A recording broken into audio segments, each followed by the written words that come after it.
now until the 10th National Assembly winds down. That is, on top of the list of expectations are a revisit of the Electoral Act Amendment, improved independence in the running of government parastatal agencies, special legislative seats for women, creation of state police, and the creation of more states. Our focus on Kakaaki this morning is on the creation of more states. Nigeria's state creation tells an interesting story. Now here it is. The present 36 states and Federal Capital Territory FCT were created through 5 major exercises between the year 1967 and 1996, exclusively by military administrations.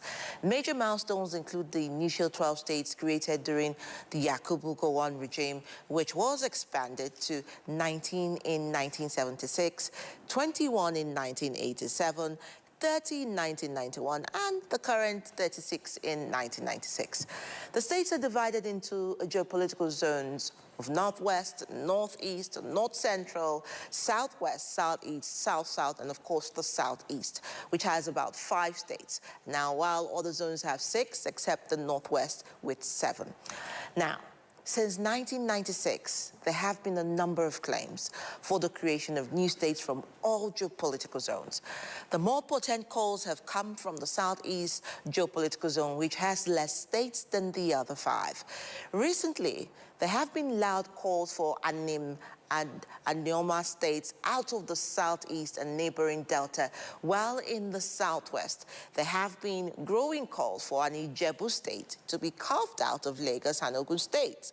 Now, amidst all the clamor, there are voices who also oppose the creation of additional states. There is anywhere in the country.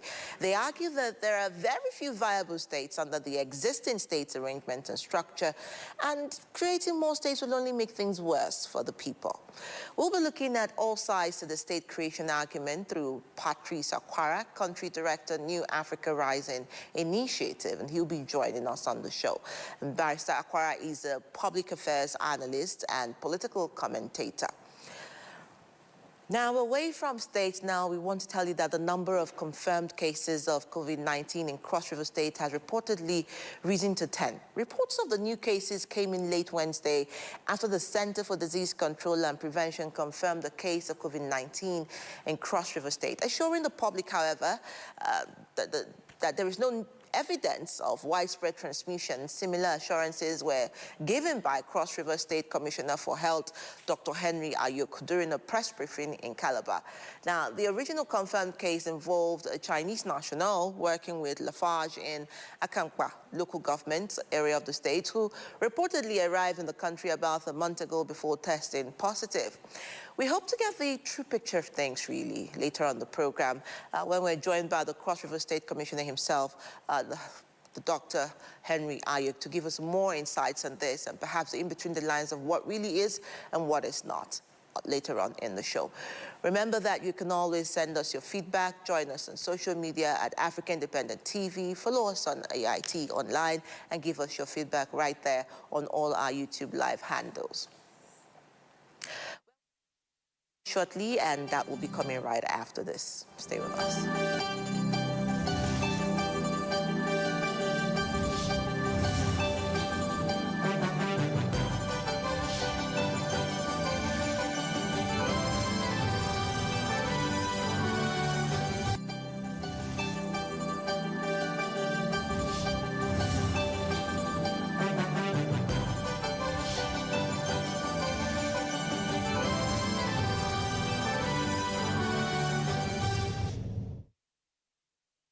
This is the World News on Kakaaki. I am Adora Sydney Jack, and you are welcome. The United States has moved to extend the fragile ceasefire with Iran as tensions persist across the Middle East. Now, with President Donald Trump overseeing the decision amidst growing global concern, the truce initially set to expire remains uncertain as diplomatic negotiations continue without a unified response from Tehran.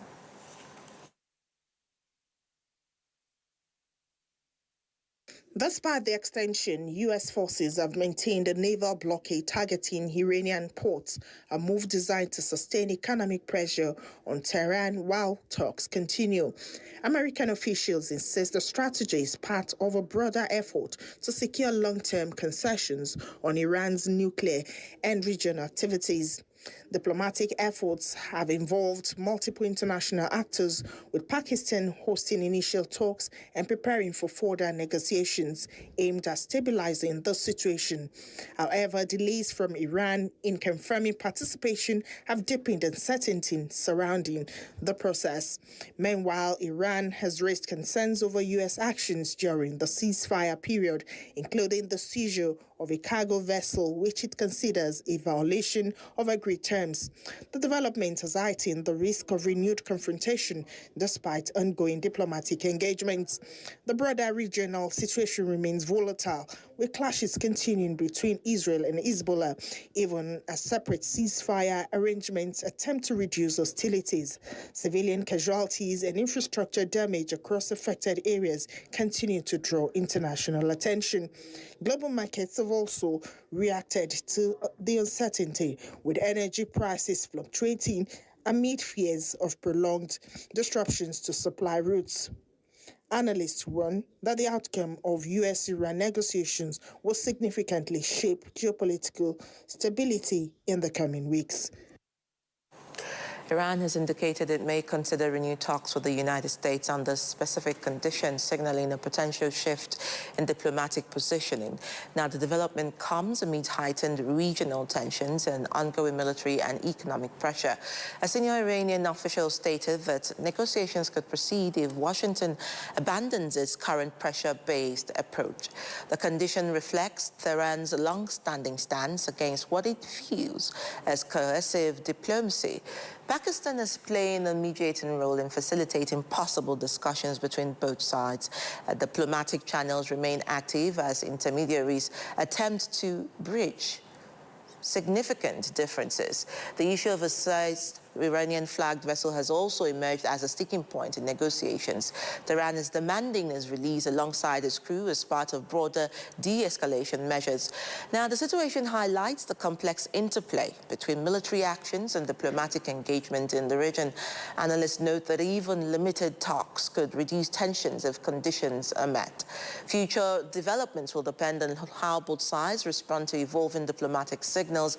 The coming days are expected to be critical for any potential breakthrough. Now, an Iranian gunboat opened fire on a container vessel near the coast of Oman, escalating tensions in a critical maritime corridor. The incident occurred just hours after United States President Donald Trump announced an extension of a ceasefire with Iran. Intensified when shots were fired at the container ship. The attack caused significant damage to the vessel's bridge, though no fires or environmental hazards were reported. Authorities also confirmed that there were no casualties, and all crew members remained safe following the incident. Security firm Vanguard Tech stated that the ship was operating under a Liberian flag and had prior clearance to pass through the Strait of Hormuz. The waterway is regarded as one of the most strategically important global shipping routes. Iranian state-linked media presented a different account, claiming the vessel had ignored warnings issued by the Iranian armed forces before the confrontation. This conflicting narrative has added to uncertainty surrounding the sequence of events. The confrontation followed earlier warnings from Iranian's Khatam al-Anbiya, central headquarters, after reports of a U.S. seizure of Iranian vessel in the same region. Iranian authorities accused Washington of violating the ceasefire and engaging in hostile actions that heightened regional tensions. Now, the United States military has announced the removal of its long-standing requirement for flu vaccinations among service members, marking a significant shift in health policy. Now, the decision was confirmed by Defense Secretary Pete Hegseth as part of broader reforms within the armed forces.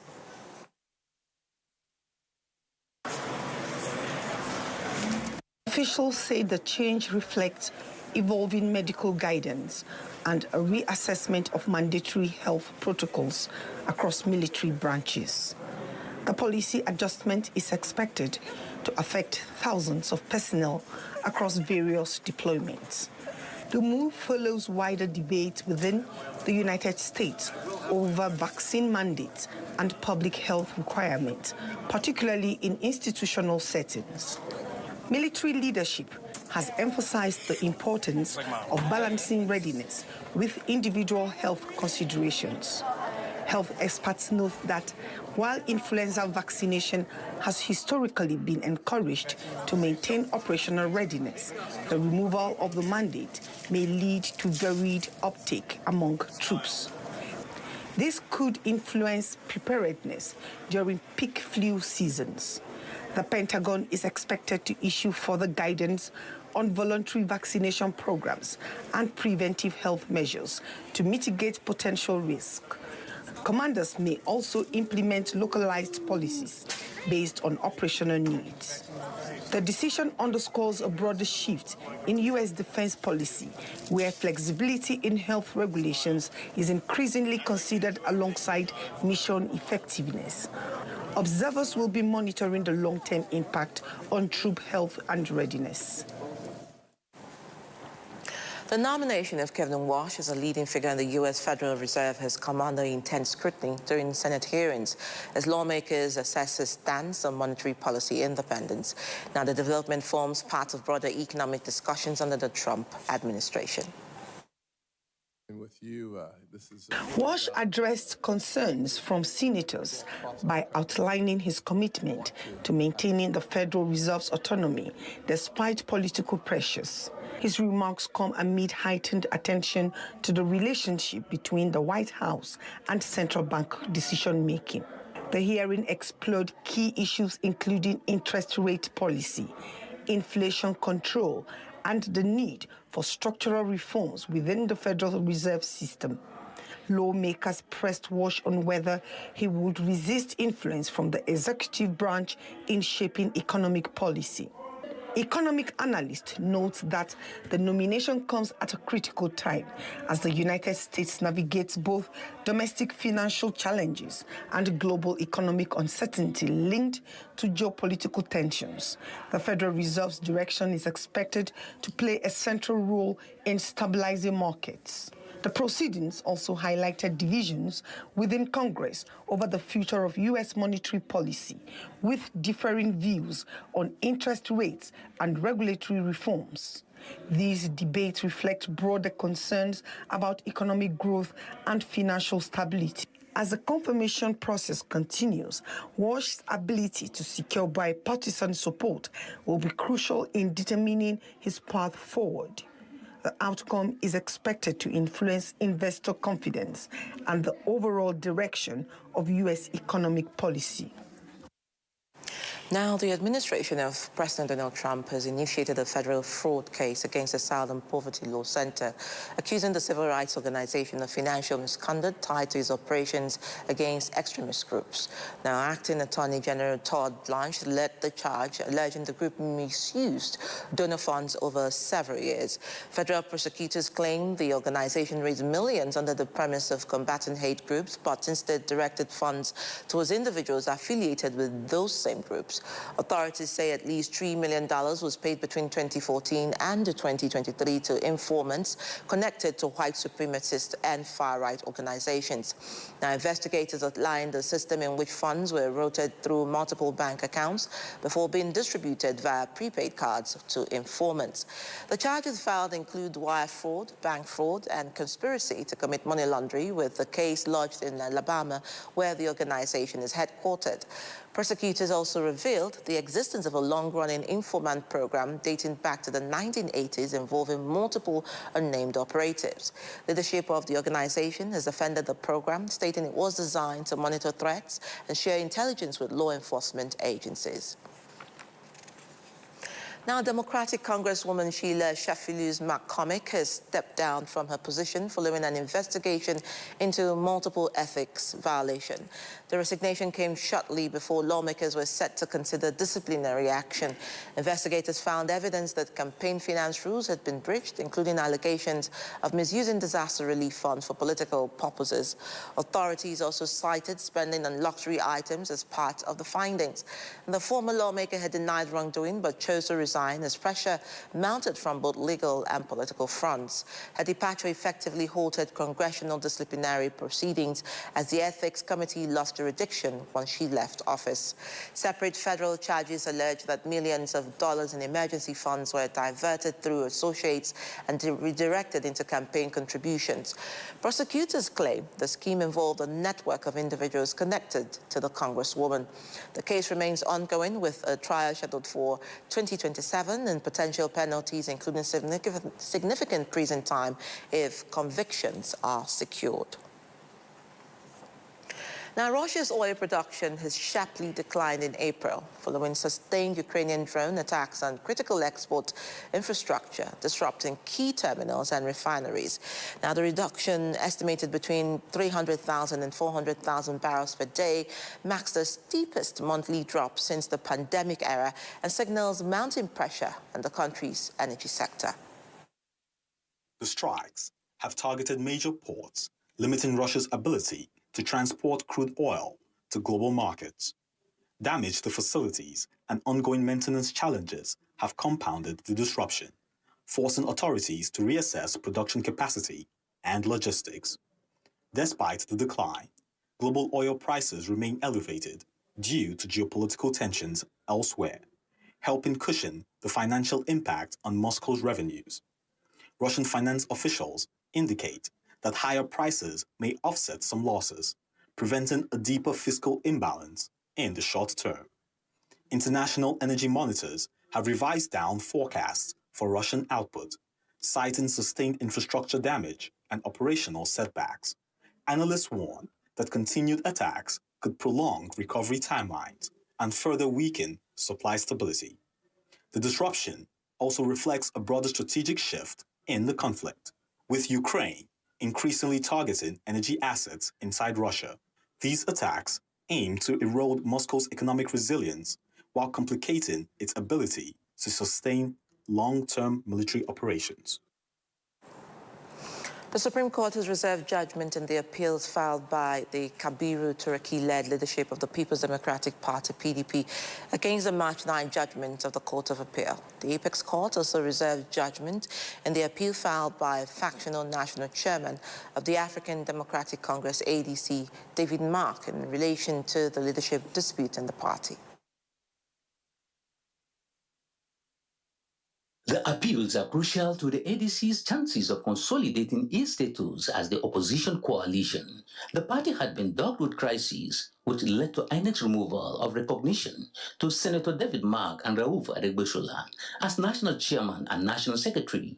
INEC said it acted on a Court of Appeal order directing the parties to maintain the status quo. This is the basis for the appeal before the Supreme Court. Counsel to Mark, Jibrin Okutekpa, urged the court to overturn the Court of Appeal judgment, arguing that the dispute concerns the internal affairs of the party, which court lacked jurisdiction to determine. But the respondent's lawyer, Robert Emokweru, swore for a dismissal of the appeal, noting that the issue of jurisdiction was already raised at the trial court and that the Court of Appeal rightly ordered an accelerated hearing into the substantive suit. The justices have reserved judgment after hearing arguments from both parties. The Apex Court also had two related appeals involving the Turaki-led PDP faction, challenging Court of Appeal rulings that upheld earlier Federal High Court decision on party leadership and INEC's role in monitoring party conventions. After hearing submissions from all parties, the 5-member panel also reserves judgment for a later date. The implication of the determination of the matter will end up either making PDP survive as an opposition party in the interest of democracy or making it an appendage of the APC. That matter came to this court and all the parties have been heard, all processes have been filed and adopted. I must say that from our end, we have absolute faith in the court. 10 proceedings as due to a pending charge before an FCT High Court bordering alleged false information in petition carrying his letterhead dated October 5, 2022.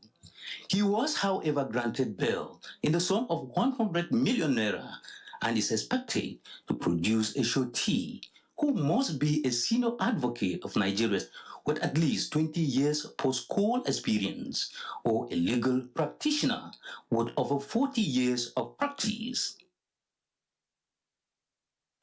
Now, a federal high court in Abuja has ordered the remand of 6 men, including retired military officers, in the custody of the State Security Service over an alleged coup plot and terrorism financing. Now, the defendants include retired Major General Muhammad Ibrahim Ghana and Captain Erasmus Ochegbia. Victor pleaded not guilty to a 13-count charge brought by the attorney. Now, General of the Federation, that is, AIT's Okese Shibuzo reports. It began as a rumor, which was denied by the authorities. The thought of a coup looked alien to Nigeria after 26 years of democracy under the Fourth Republic.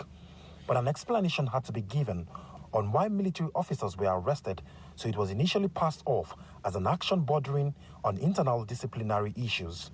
A few months later, the government finally admitted that it was indeed a plot to oust President Bola Tinubu from office. Over a dozen persons were held for months as investigations intensified. On Monday, 6 of those arrested were brought before a federal high court in Abuja. The proceedings faced a brief delay earlier when one defendant requested an interpreter while another's counsel was reported indisposed. However, once the charges were read, all 6 defendants denied the allegations. The prosecution is accusing the group of handling millions of naira linked to the proceeds of unlawful activities. Specifically, the charge claims Buka Kashim Goni retained 50 million naira for terrorism financing, while others, including Inspector Ahmed Ibrahim, were linked to smaller transactions totaling several millions. Justice Joyce Abdulmalik has granted the request for an accelerated hearing and ordered that the defendants remain with SSS but with access to their lawyers. The trial is set to begin on April 27, 2026. Chibuzo Okezie, AIT News, Abuja. Well, that's the world news headline. Coming up next is Kakaaki Business.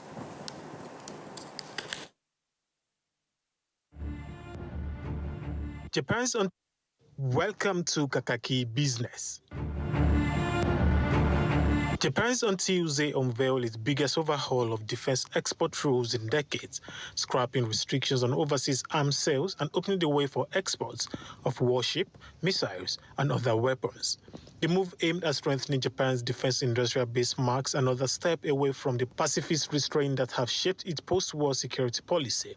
It has been made in tandem with effort to deepen ties with other nations in Asia to counter China's growing regional influence.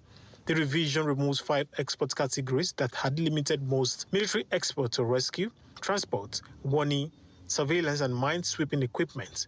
Japan will keep in place 3 export principles that committed to strict screening, controls on transfer to third countries, and a ban on sales to countries involved in conflicts. But in a presentation outlining the changes, the government said exceptions could be made when deemed necessary for national security. Apple has named John Tenners as its new chief executive to replace Tim Cook, who is stepping down after 15 years of leading the technology giant. Tenners, the current head of hardware engineering, who has been at Apple for 25 years, will take over on September 1st, and Cook will become executive chairman. Cook's decision to step away from the chief executive role follows months of speculation that Apple was looking for a successor.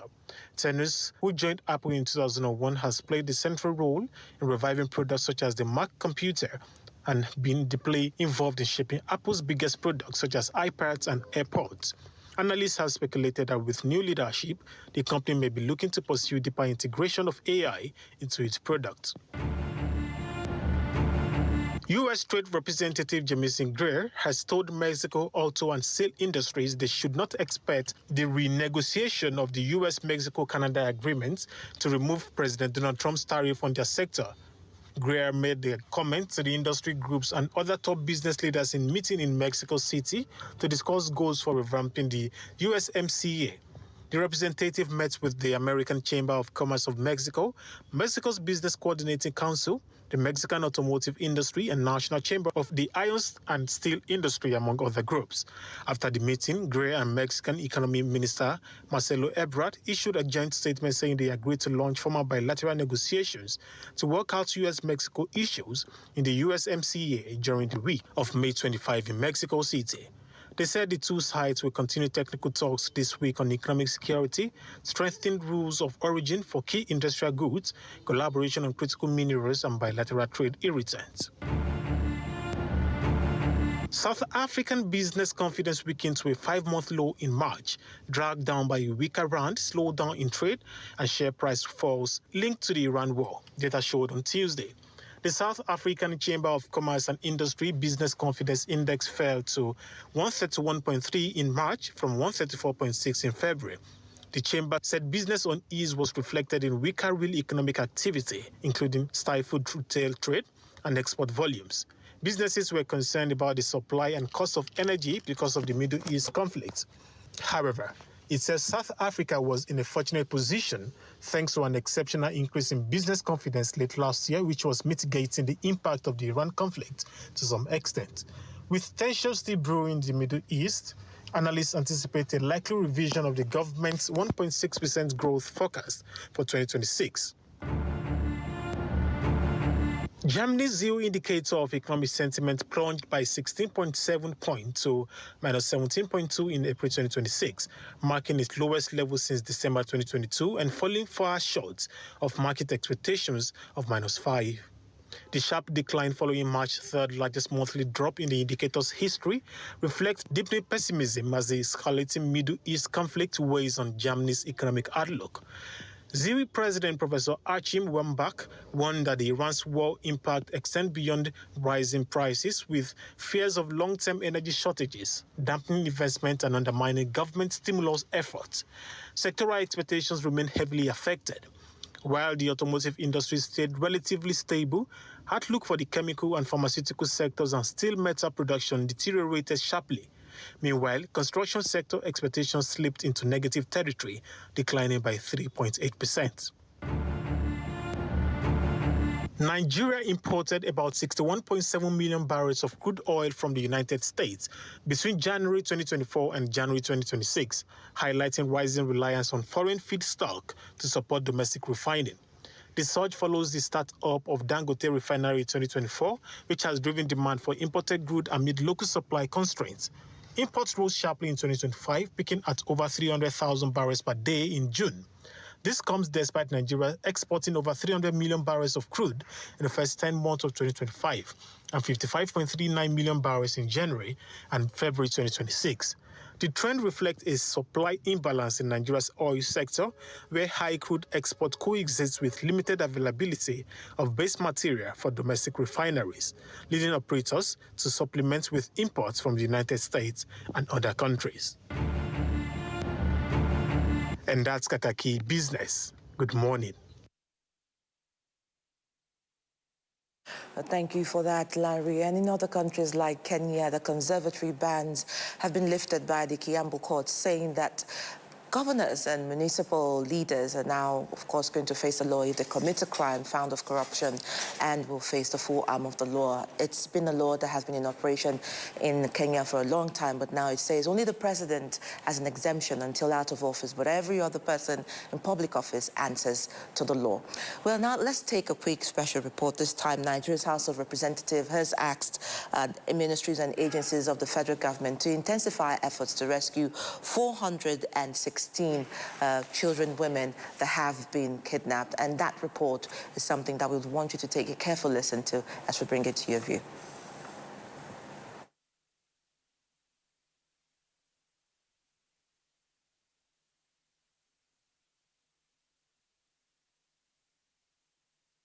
In June 2024, the federal government The Red Chamber is once again raising concerns over the worsening security situation in the country, particularly the recent coordinated attacks on military formations in Borno State. Leading to casualties among troops, including Brigadier General Hussein Ibrahimo, Colonel Mohamed Isaya, Captain A.M. Ismat, Lieutenant Kelvin Pestuns, and 13 other soldiers. Equipping our armed forces, our policemen, and other paramilitary is key to bringing the insurgency to an end. The lawmakers in their contributions called on the federal government to adopt more decisive and strategic measures to curb the growing threat of insurgency. In my local government, 416 women, children, and elderly, as I speak to you, are in captivity. Yesterday, or day before yesterday, they issued a threat that if nothing is being done, that disperse them, will never find them again. Mr. President, the major was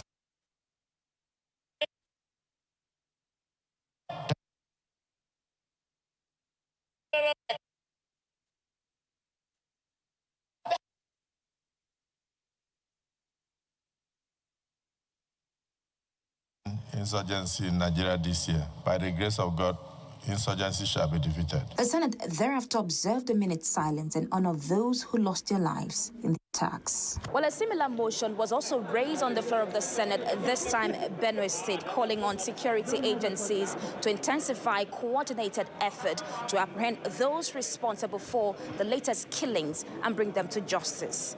Oyeda Orom, AIT News, Abuja.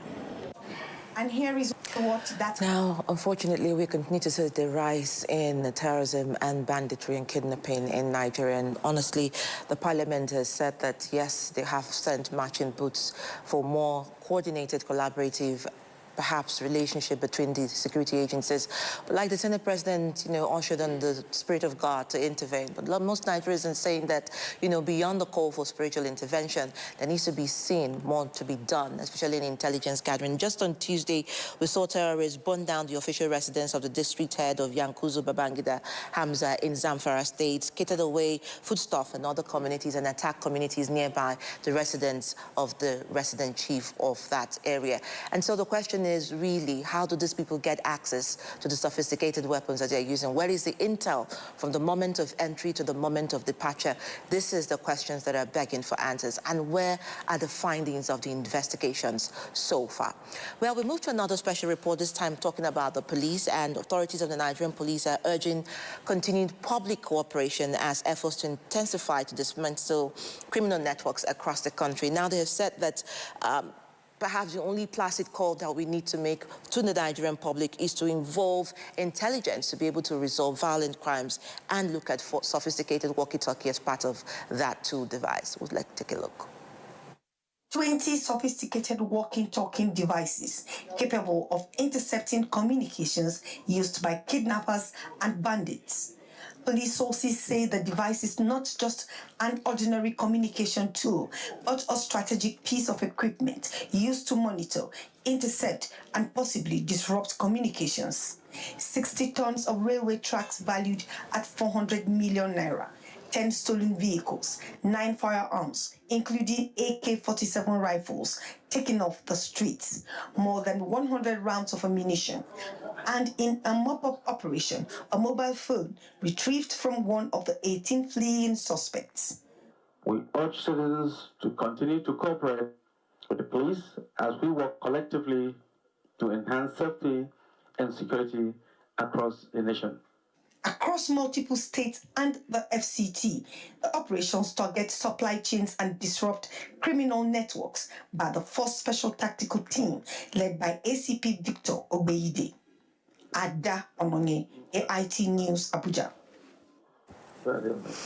Well, let's see how that works and also make sure that we follow those interventions through and actually look at the results that they intend to bring forward. Now we go back to the Nigerian House of Representatives, which has asked ministries and parastatals, of course, the central bank to urgently implement and monitor full operationalization of the executive order on pharmaceutical products input in the country. Now, this followed a motion by Alex Ikweche, representing Aba North and South Federal Constituency, who decried the cost of rising medicines in Nigeria. Let's take a look. In June 2024, the federal government introduced an executive order to eliminate tariffs VAT and import duties on pharmaceutical raw materials, equipment and machinery to lower production costs and boost local pharmaceutical manufacturing. The aim was to reduce the cost of medicines and encourage local production.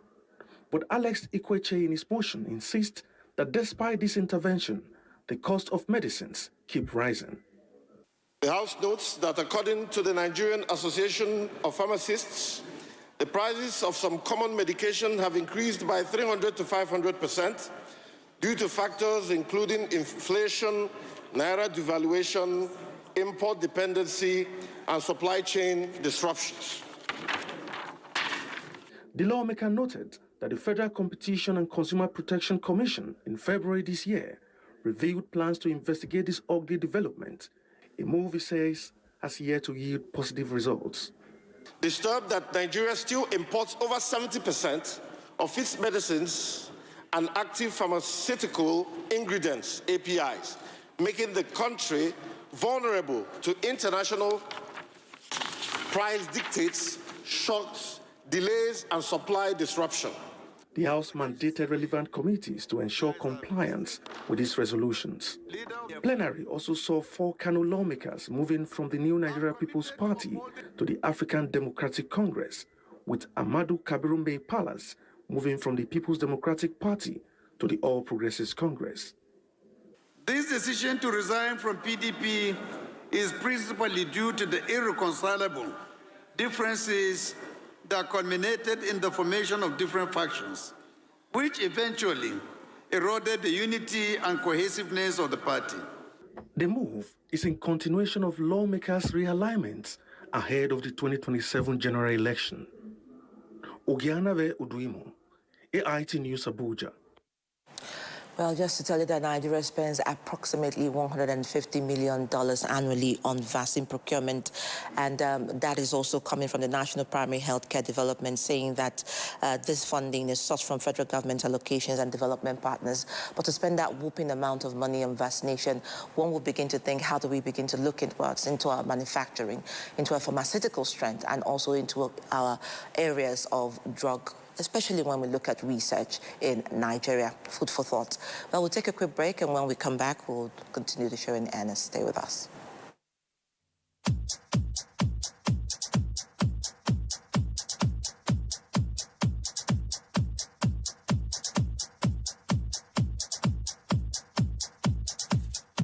Hello, everyone, and welcome to Get Fit in 60 Seconds with Dolly Phillips. Now, everyone has 60 seconds in every day to spare. So if you're ready, let's go!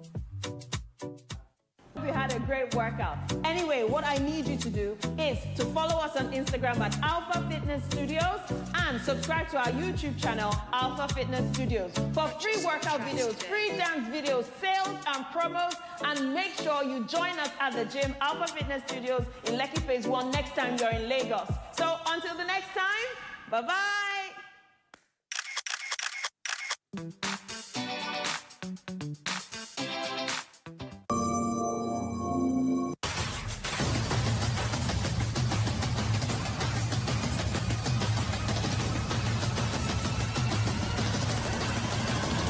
Hello, great people of Nigeria. Welcome to the Leadership Clinic. Today, I'm speaking on discovering your own personal morning routine. How you start your morning determines how you live your day.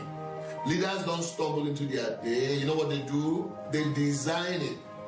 They win the morning, and the morning wins the day. What does a winning morning look like? Let me describe it for you. First thing first is that you wake up at a consistent time. Imagine waking up at a particular time. Every morning you are waking up same time. Your body thrives on rhythm. Pick up a time and stick to it. Even on weekends. Second, avoid your phone for the first 30 minutes. And a lot of us wake up first thing in the morning, including some of us. What do? We pick up our phones first. It's a challenge that we're dealing with. But the truth of the matter is that we can, the next 30 minutes as we're waking up, keep our phone, don't even touch it. Don't let other people's priorities hijack your focus, because you have even gotten out of bed. Imagine if you pick up your phone and the next thing you see is bad news, negative news. And at the end of the day, sometimes you go on and on and on and on and on and on and at the end of the day, what do? We don't have the capacity to set an agenda that we really want to set for the day. The third thing that we do is that we must feed our mind after our prayers or our exercise, or we must read a journal or do something that is significant.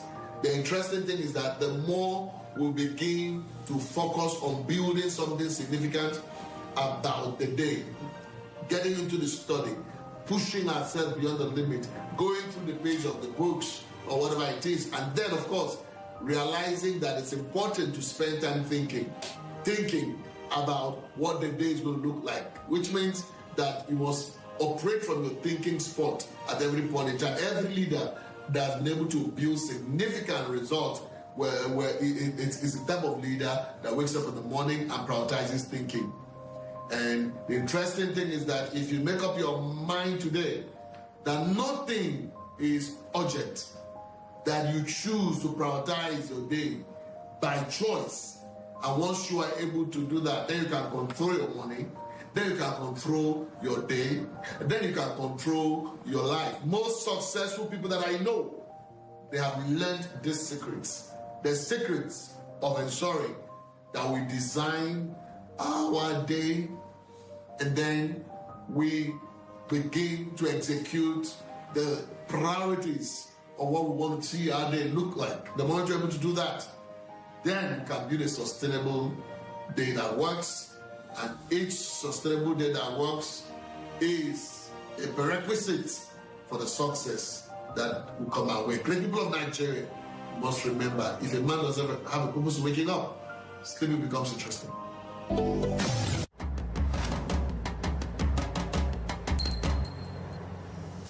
Have you ever wondered why it is so difficult for you to handle grief when a family member or a close friend passes away?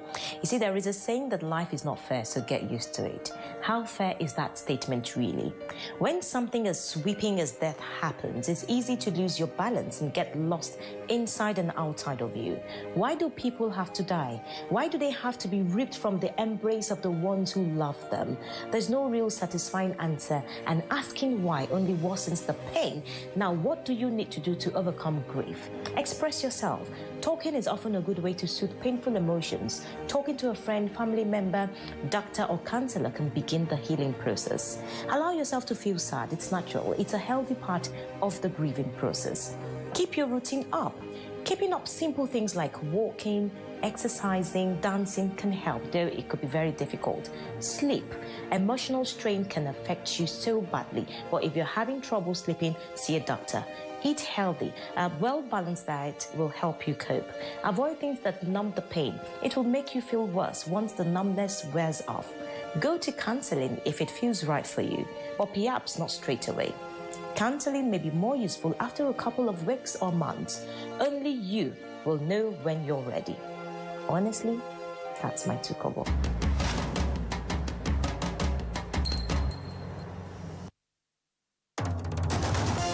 Focus Nigeria. It's a huge task, but we take it on.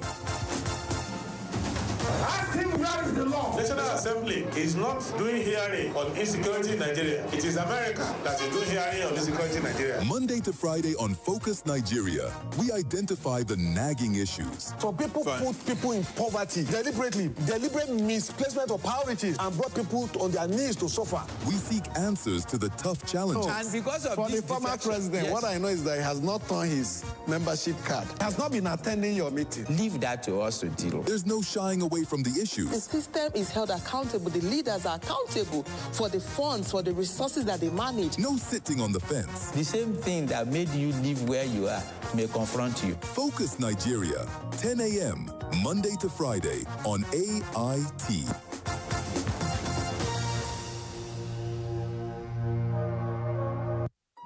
The stories now break online.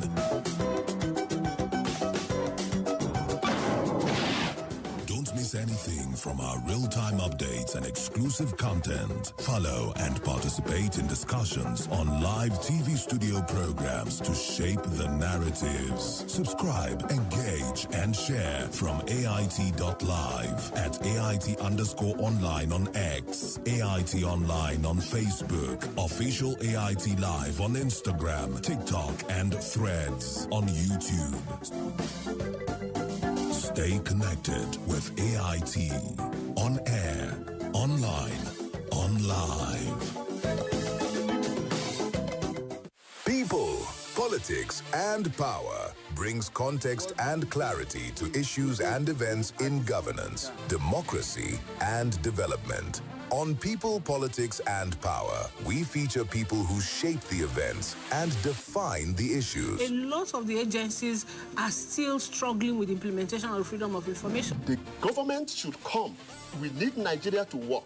We examine the interplay and interaction of politics with power and their impact on policies and the people. It's about getting the system to deliver the kind of electoral outcome that people will be happy with. People, Politics, and Power with Imoni Amarere. Will low-performing agencies be held to account? Or will the numbers fade after the headlines? At 1 p.m. every Monday and Friday on AIT.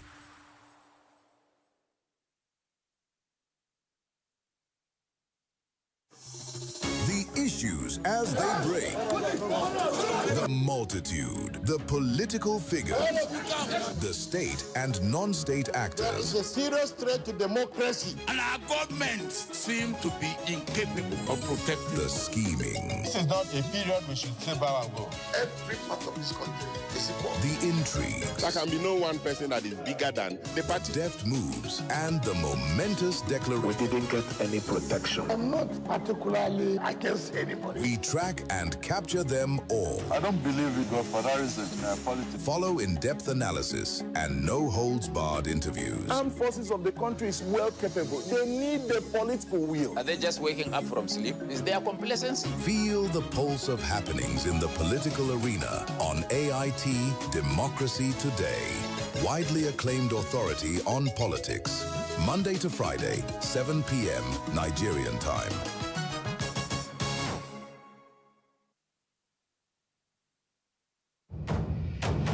In the hallowed chambers where laws are forged and a nation's destiny is decided. This is your parliamentary program, Inside the Parliament on AIT. Voices rise, opinions clash, debates ignite. We cannot be apologetic in the discharge of our constitutional duties as lawmakers of the Federal Republic of Nigeria. The burden of proving that the elections have been conducted peacefully and in accordance with law must shift to INEC. From the Senate to the House of Representatives, this is where policies are tested, laws are crafted, and authority is held to account. We spoke to some lawmakers on their opinions of the document presented by the president. Every motion, every argument carries the hopes of millions. We need more hospitals, more health clinics in communities so that they can effectively take care of the primary health need of our people. The questions are tough. The exchanges are intense. Mr. President, you can have your way, but I will have my say. You can use the gavel, and I will use my voice. And those who want the proviso are 55 in number. And so the proviso says. But who truly stands for the people? Who is driving the change that defines our tomorrow? Let us tell ourselves the truth. Why are we here talking about LGBT, GTBT, whatever? Get the answers on Where Nigeria Decides on Inside the Parliament on AIT every Tuesday, 4:30 p.m. The stories now break online.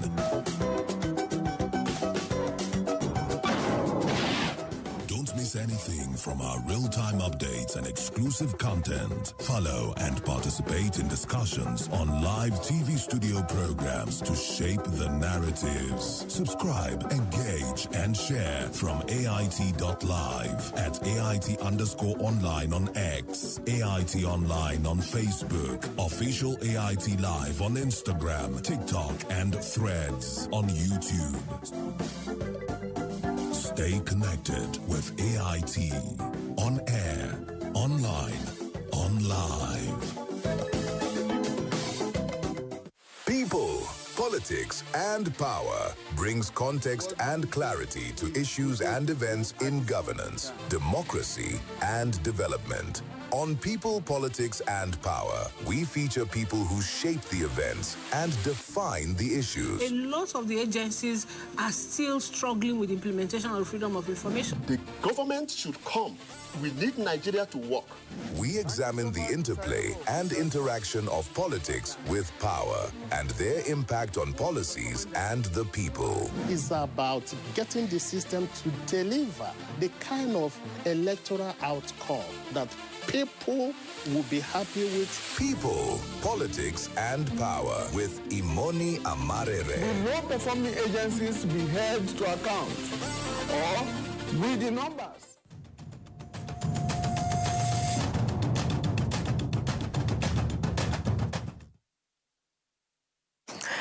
You're welcome to, of course, the newspaper review this morning. Now, we do have our reviewers right here in the studio. Well, before we get into that, let's introduce to my delight, Chizoba, which is here, Deputy Editor for Blueprint Newspapers. You're welcome. Good morning. I love your color. Very bright and beautiful. And, of course, Honorable Chukwusekuna, always. Thank you for coming. All right, let's look at what we have this morning, leading the papers from, of course, the front pages of our first paper this morning. We do have Nigerian pilot. Nigerian pilot is running with his lead again on page 8. It says 30 ISWAP terrorists killed, and that's what we see there as the lead story. Just behind me, you will see it exactly. And that the rider says military airstrike reportedly killed over 30 ISWAP terrorists in Lake Chad. It says operation followed credible intelligence, surveillance, renaissance imputes, and that's on page 8. Federal government, states, local government share 2.036 trillion naira March revenue on page 5 of the Nigerian pilot.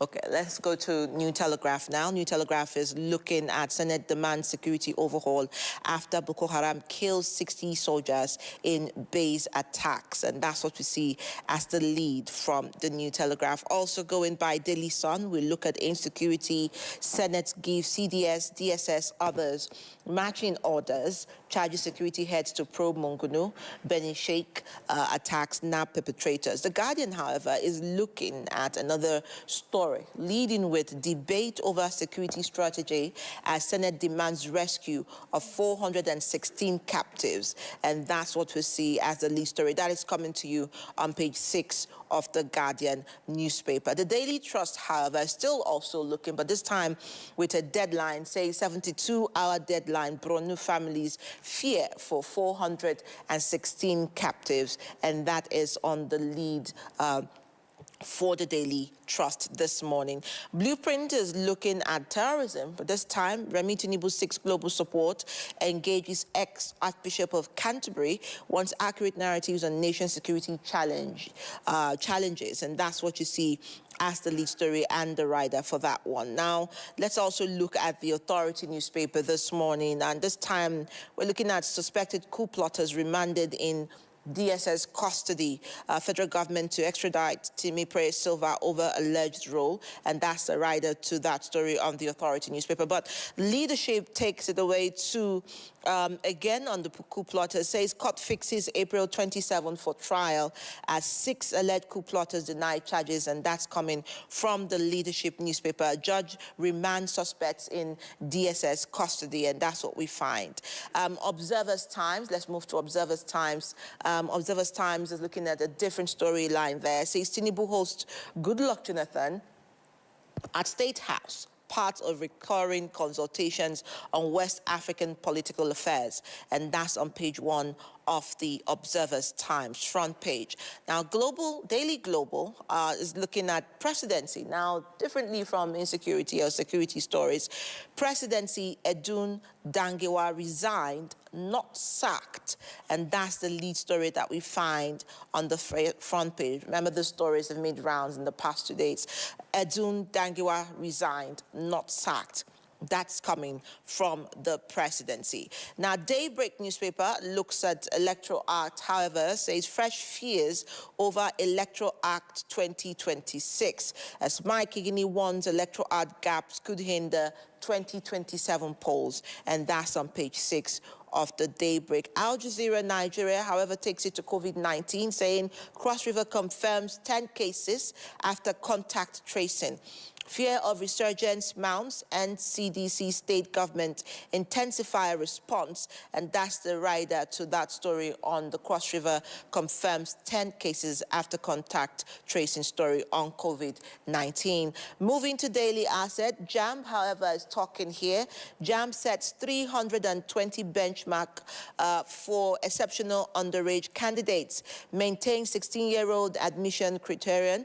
Tinubu approves appointments for NECO, NBTE, National Library, and that's on page 2 of Daily Asset. Now, let's also look at this Nigeria this morning, which looks at electricity crisis persists as Adelabu exits power ministry. Ex-minister says peak power generation rose to 6,000 megawatts during tenure, increased revenue from 1 trillion naira to 2.3 trillion naira, among other achievements. And that's the rider to that lead story on the front page of this Nigeria.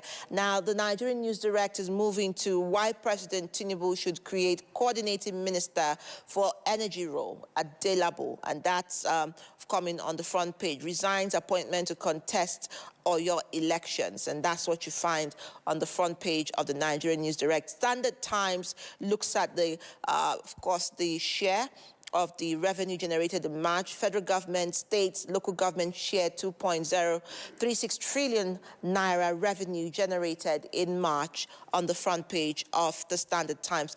The whistles this morning on FAC and says FAC disbursements hit 5.8 trillion naira as oil gains, tax reforms lift revenues. Says federal government sets 2.12 trillion naira, states 2.02 trillion naira, local government council 1.4 trillion naira, and that's on page 9 of the whistle. Of course, with oil-producing states gets additional 327.8 billion naira there on the front page of the whistler. But let's bring in our reviews here. Of course, most of the stories that are running through the lead is going with the insecurity stories and, of course, security stories there. Headlines, talking points, we'll go with from the front pages of the Pilot, New Telegraph, Daily Sun also run with it, and the Guardian also run with that. And 30 ISWAP terrorists killed, demand security overhaul after Boko Haram kills 16 soldiers. Chizoba, let's see how you take this lead. It's unfortunate that we're back to the same topic, because almost on weekly basis, practically on daily basis, that's the issue that comes up. So that means we never left. Not that we're back. And it's disheartening that the situation is not improving, notwithstanding the efforts of the military and other security agencies. Like I've said severally, there is need to fight this from the root, because some of these terrorists that are allegedly killed are just foot soldiers. It's like a military, let me use a military or a security apparatus that has levels or hierarchy. Sometimes the people we get to, or the security agencies get to kill, are just foot soldiers, and others keep springing up. Based on the discussion by the National Assembly yesterday and giving marching order, it's not the first time, and probably not going to be the right. But it still points to the fact that we've not got something right. We need to find a better approach or attitude to this. As for the Borno Indigenous Daily Trust lead, anxiety, who will not be anxious when you have over 400 persons in captivity and their captors have the courage to give ultimatum to the federal government? We also begin to ask, how did we get here? why will these people, as few as they are, because I want to believe that they are a marginal number compared to the population, can stand up to the whole country and insist? One, because they've been getting what their demands. The same government has been discussing with them and conceding to them. And recently, the story that trended about granting amnesty, as it were, in as much as the NSA said it's not amnesty, but it's equivalent to amnesty to known terrorists. There are a lot of excuses that have been made. But it does not encourage both Nigerians and the victims and their family. But especially, it seems to fuel the trend. Because if you know that there's likelihood that you get state pardon or be forgiven or be reintegrated into the society after a while, particularly when it has to do with something that does with your religion and belief, it's not that easy. It's not like just a criminal probably who needs to fend for himself and goes into the street. That does not justify the action. But it's not the same thing as somebody who is indoctrinated. It has become a part of his belief. It takes much longer to correct that. And then we are now looking at a situation where the same people from the same group that they came from are now holding the country to ransom. Because it looks like we are under siege. Most parts of the country are or is under siege. When farmers, the highline that said food insecurity, when farmers cannot go to farm, you need to pay ransom to go to your farm. You need to pay ransom to harvest it. And the National Assembly is asking the military to provide security. How do they begin to do that? Are they going to individual farms? We should be talking about overall security. So no matter whether you're farming, whether you're a trader, we've had bombs go off in the marketplace where traders and even people who just went to shop, even passers-by are hurt.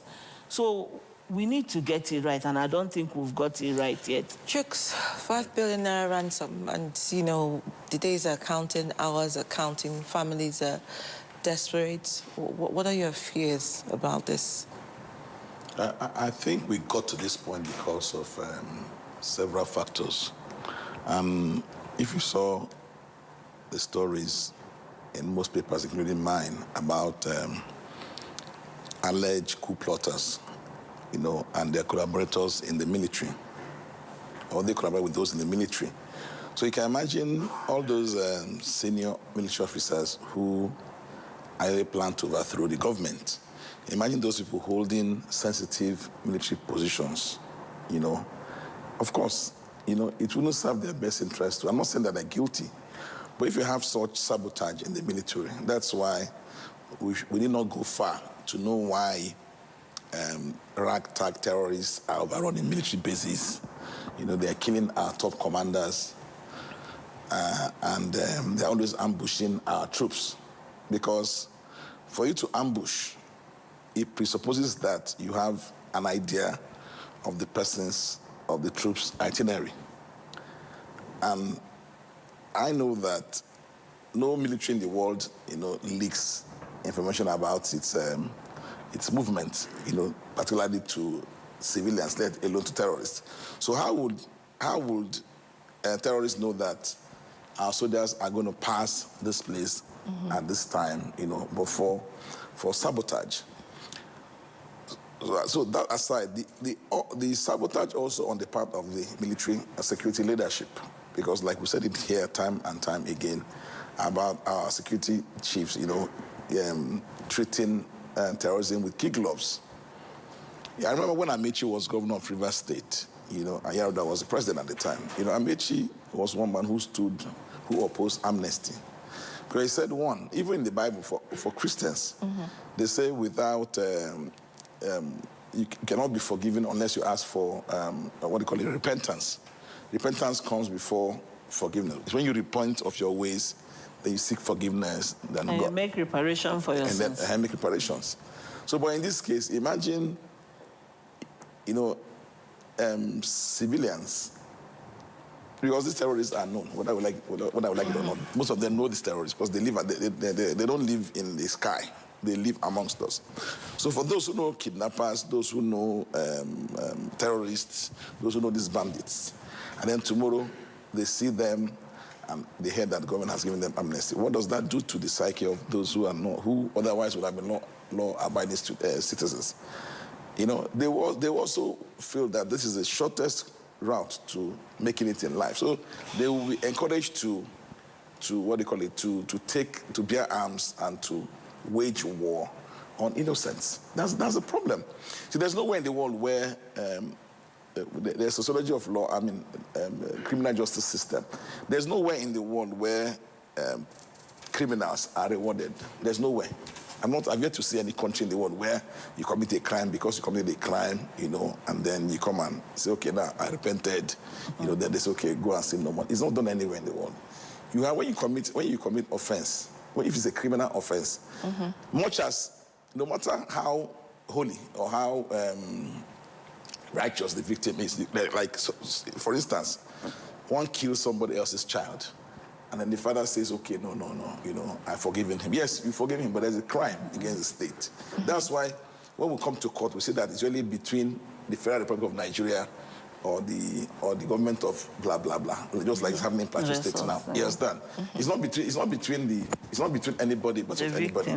It's not between the victim and the suspect or the defendant. No, it's the state against the person. So when you commit crimes against the state, you know, those who committed such crimes, when they are caught, they should be treated like criminals. What does the law say? That's why we have the law, you know. You have Terrorism Prevention Act, you have Money Laundering Act, you have this act, you have homicide, you know, laws against homicide. So, but it will seem that like we've just jettisoned all our laws and then we're running the country on sentiments, and it's an ill wind. It's not going to blame anybody any good. Okay, so that takes us to our next lead, you know, story headline, which is also bordering on some of the things you've raised. This time, suspected coup plotters in DSS custody, authority and leadership led with that. Now, you've seen that story. They pleaded not guilty. How do you look at that? No, of course, they wouldn't plead guilty. And people get sentimental when the issues of law and order is concerned. You know, I saw the children and the wives of some of these, you know, protesting and crying, and I mean, it's normal. Don't forget that when IBB was president, someone like Mama Vatsa, who happened to be his best friend in the military, you understand? He was executed. You see, people even forget that even during the civilian regime of Shagari, a supposedly weak administration, there's a man called Brigadier Bako. He was acting GOC at the time. So because, you know, the military had agreed to take over power from civilians, it was like 100% there was unanimity in taking over from Shagari. You understand? When Bako came to the State House to arrest Shagari, he didn't know that the Brigade of Guards, that the coup had leaked. Even though members of the Brigade of Guards are also soldiers, they opened fire and killed Brigadier Bako, who was a brigadier at the time. You understand? The commander at the time was like a lieutenant colonel or major, I can't remember now, of the Brigade of Guards. That's why the Brigade of Guards is an elite security, elite guard for the president. It doesn't report through the chief of army staff. It reports directly to the president because it was set up to protect the president and his family. So if Brigadier Bako could be killed, you know, even when it was a military that was taking over power from a civilian, you understand? A government is a government. It's something. You have what you call treason. You have what you call treasonable felony. Treason, you know, in Nigeria, the punishment is death. Treasonable felony is if you have, like, all those civilians who are, or those retirees, you know, they will try them in civil courts. But for serving officers, they'll be court-martialed. And if they are found guilty of treason, the punishment is death, unless the president or who's the commander-in-chief, you know, wants to, you know, intervene, and maybe they could commute the sentences to maybe life imprisonment or long-term imprisonment. When Abacha was there, we also saw what happened when Abacha was there. Several civilians, you know, including Obasanjo himself, he was sentenced to life imprisonment. You remember? You call that? Several years. Several years. So these are some of the issues. You know, I read what some of them are saying. You know, it's normal. You know, we are men. a lot of things we do, our wives and children. Of course, no man wants to overthrow the government and go and tell his wife or children that I want to be involved in this coup. No, nobody does that. Even Major Kardinal Nziogo, as close as he was to Obasanjo, he didn't tell Obasanjo that he was going to participate in that January 1966 coup from accounts of Obasanjo. So because it's something that if it leaks, the person is gone. You understand? So it's a very, very sad thing, you know. But sadly, the law has to take its course, because you see, when you do all these things, if you do not make an example of people, you know, others too might be encouraged to. That's the way it is, particularly with power. Because imagine, look at countries like Rwanda. Because when they killed the president of Rwanda, that killing of the president that triggered the genocide of Rwanda. Because you take out one person, you think you want to kill the president, one person, just one man. But imagine the chain of events. Okay, if I may come in, yes, please. I don't blame the family. Like our discussion has already shown, there's been precedents. People are granted a presidential pardon and all. And if known terrorists are pardoned, why will you not plead for your family members? It's within their rights. But like Chuk said, the law should take its course. But the worry is that, first of all, the narrative was that there was no coup. Later on, there was a coup. Somebody like Bayelsa governor was said to have been involved in terrorism sponsoring, financing. Then later on, it became coup financing. The contradicting narrative is something that is worrisome. These people, former Bayelsa governor, who is at large now, and the federal government said they will extradite him for trial. But the contradicting narrative is what is worrisome, because the government should be open and straightforward. It creates doubt. And secondly, these people have been in custody for an incommunicado. It took the protest from their families, as it were, because we say the witch cried in the night and the boy died. After their protest, they've been charged to court. So did he need to take a protest for them to charge them to court? Because the expectation that, yes, you've done your investigation, you came out to say they were involved in coup, and if you read the story, you find out most of them, yes, it's known that even if you hear that there's a coup and you didn't report, you are as guilty as the person who initiated it or participated. But the law will take its course. But fairness, there should be justice, should be done and seem to be done. And the question is, what happens to the military officers who are expectedly supposed to be court-martialed? For how long would they be kept in custody before they are court-martialed? They should know their fate, even their family should know. And if it's possible, like their family members are pleading, will I say they are not entitled to presidential pardon if, like I said earlier, known terrorists who have killed, who are even on wanted lists, are negotiating with government, are receiving ransom money, and are being granted pardon? So that's exactly where somebody just responded. I mean, talking about what government must do and in the fight against insecurity.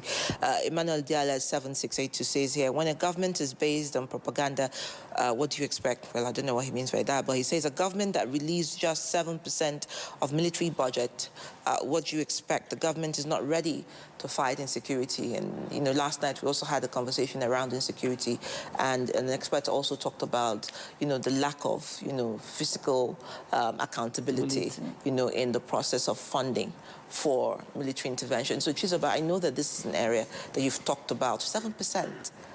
For country, like you say, is on the edge. Because we cannot be shouting, like the National Assembly that is supposed to be oversighting some of these agencies, cannot be shouting, giving them marching order, when you know things that should be done.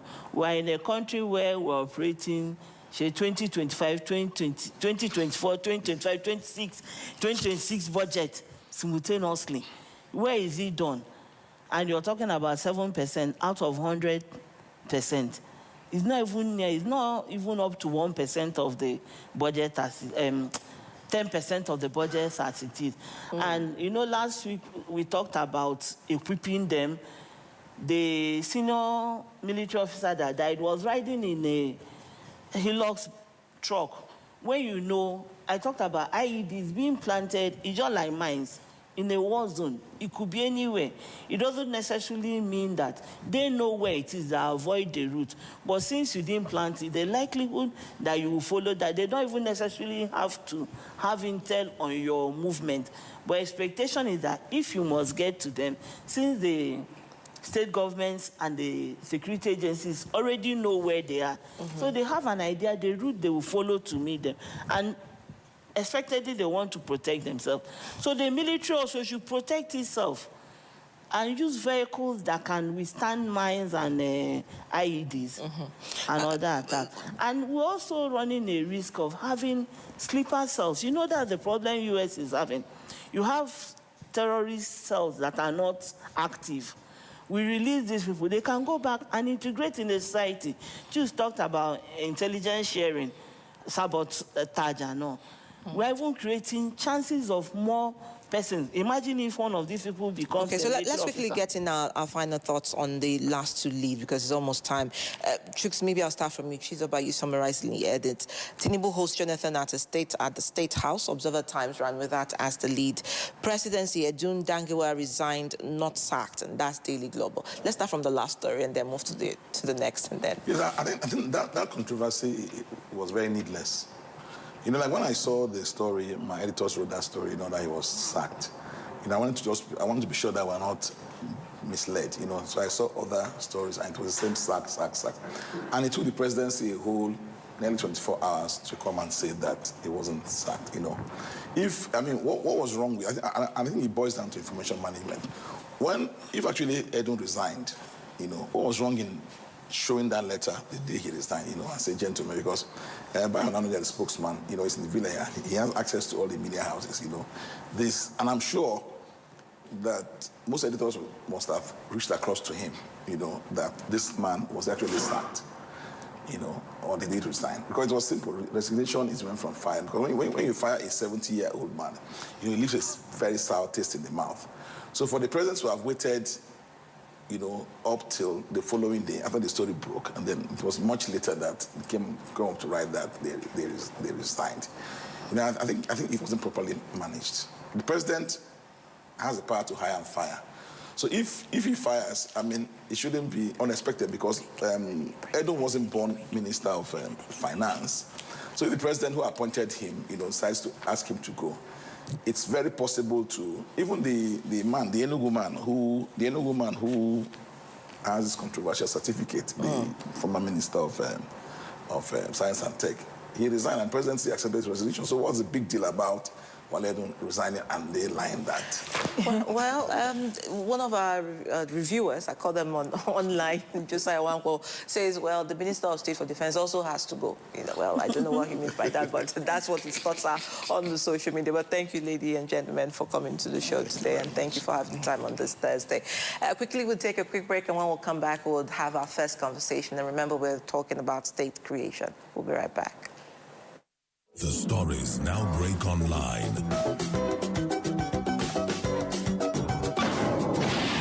Don't miss anything from our real-time updates and exclusive content. Follow and participate in discussions on live TV studio programs to shape the narratives. Subscribe, engage, and share from AIT.live at AIT_online on X, AIT Online on Facebook, Official AIT Live on Instagram, TikTok, and Threads on YouTube. Stay connected with AIT. On air, online, on live.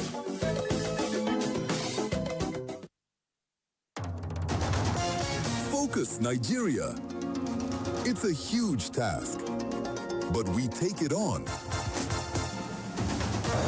Where is the law? National Assembly is not doing hearing on insecurity in Nigeria. It is America that is doing hearing on insecurity in Nigeria. Monday to Friday on Focus Nigeria, we identify the nagging issues. So people put people in poverty deliberate misplacement of priorities, and brought people on their knees to suffer. We seek answers to the tough challenges. And because of the former president, what I know is that he has not turned his membership card. He has not been attending your meeting. Leave that to us to deal. There's no shying away from from the issues. The system is held accountable. The leaders are accountable for the funds, for the resources that they manage. No sitting on the fence. The same thing that made you live where you are may confront you. Focus Nigeria, 10 a.m., Monday to Friday on AIT.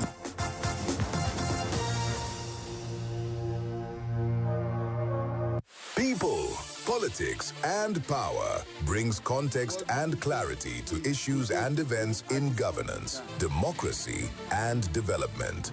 On People, Politics, and Power, we feature people who shape the events and define the issues. A lot of the agencies are still struggling with implementation of freedom of information. The government should come. We need Nigeria to work. We examine the interplay and interaction of politics with power and their impact on policies and the people. It's about getting the system to deliver the kind of electoral outcome that people will be happy with. People, politics, and... Well, thank you for staying with us. It's now time for us to get into our first talking point, and we're looking at state creation. Remember, we started our conversation that this is one of the top of the listers on the expectations as we revisit some of the things that will be playing out in the National Assembly. And our focus will be looking at, of course, the present 36 states and the Federal Capital Territory were created through 5 major exercises between 1967 and 1996, exclusively by military administration. And no states has been created since 1999, when we have the 36 states. But we have someone really quite experienced in that to be discussing this. Patrice Akwara, Country Director, New Africa Rising Initiative, Public Affairs Commentator. Thank you for joining us this morning. Thank you very much. Great. Now, of course, the Parliament is resumed, and a lot is on their table, and one of those top listers are, of course, the state creation agenda. But one of the things that probably we'll start with is the fact that no new state since 1996, and many states are struggling to cope with recurrent expenditure. Some of these are some of the things that people are concerned about, talk less of now embarking on creating more states. I mean, how viable are the ones that we already have to demand new ones? Maybe we'll start from why you think this is important. Thank you very much. Yes, I think state creation is important, and ever since 1976, when General Obasanjo, had a revolutionary tint to local government creation, and right from the time that Nigeria used to be a regional government, then we created that the military started creating various states. It has always been to take governance down to the grassroots. It has always been to ensure that governance, gets to the masses. So state creation is very important because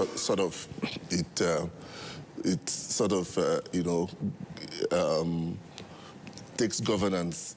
It makes it to, it decentralizes governance, so that governance will not be centralized at one particular unit or a larger unit. So state creation makes it devolves power to more down to the grassroots, so that the dividends of democracy, the people will have more leverage on systems of governance as to benefit from all the economic indices involved in state creation. Now, so let's maybe, because Nigerians will want to know, what is the legislative threshold, expected to be achieved before statehood? Because people don't just get up, demand for a state, and get a state. There must be processes and procedures. Now, what are the processes that can best describe, the achievement of statehood or state creation? Question. Okay, fine. Well, in the first instance, state creation of the Constitution, then it is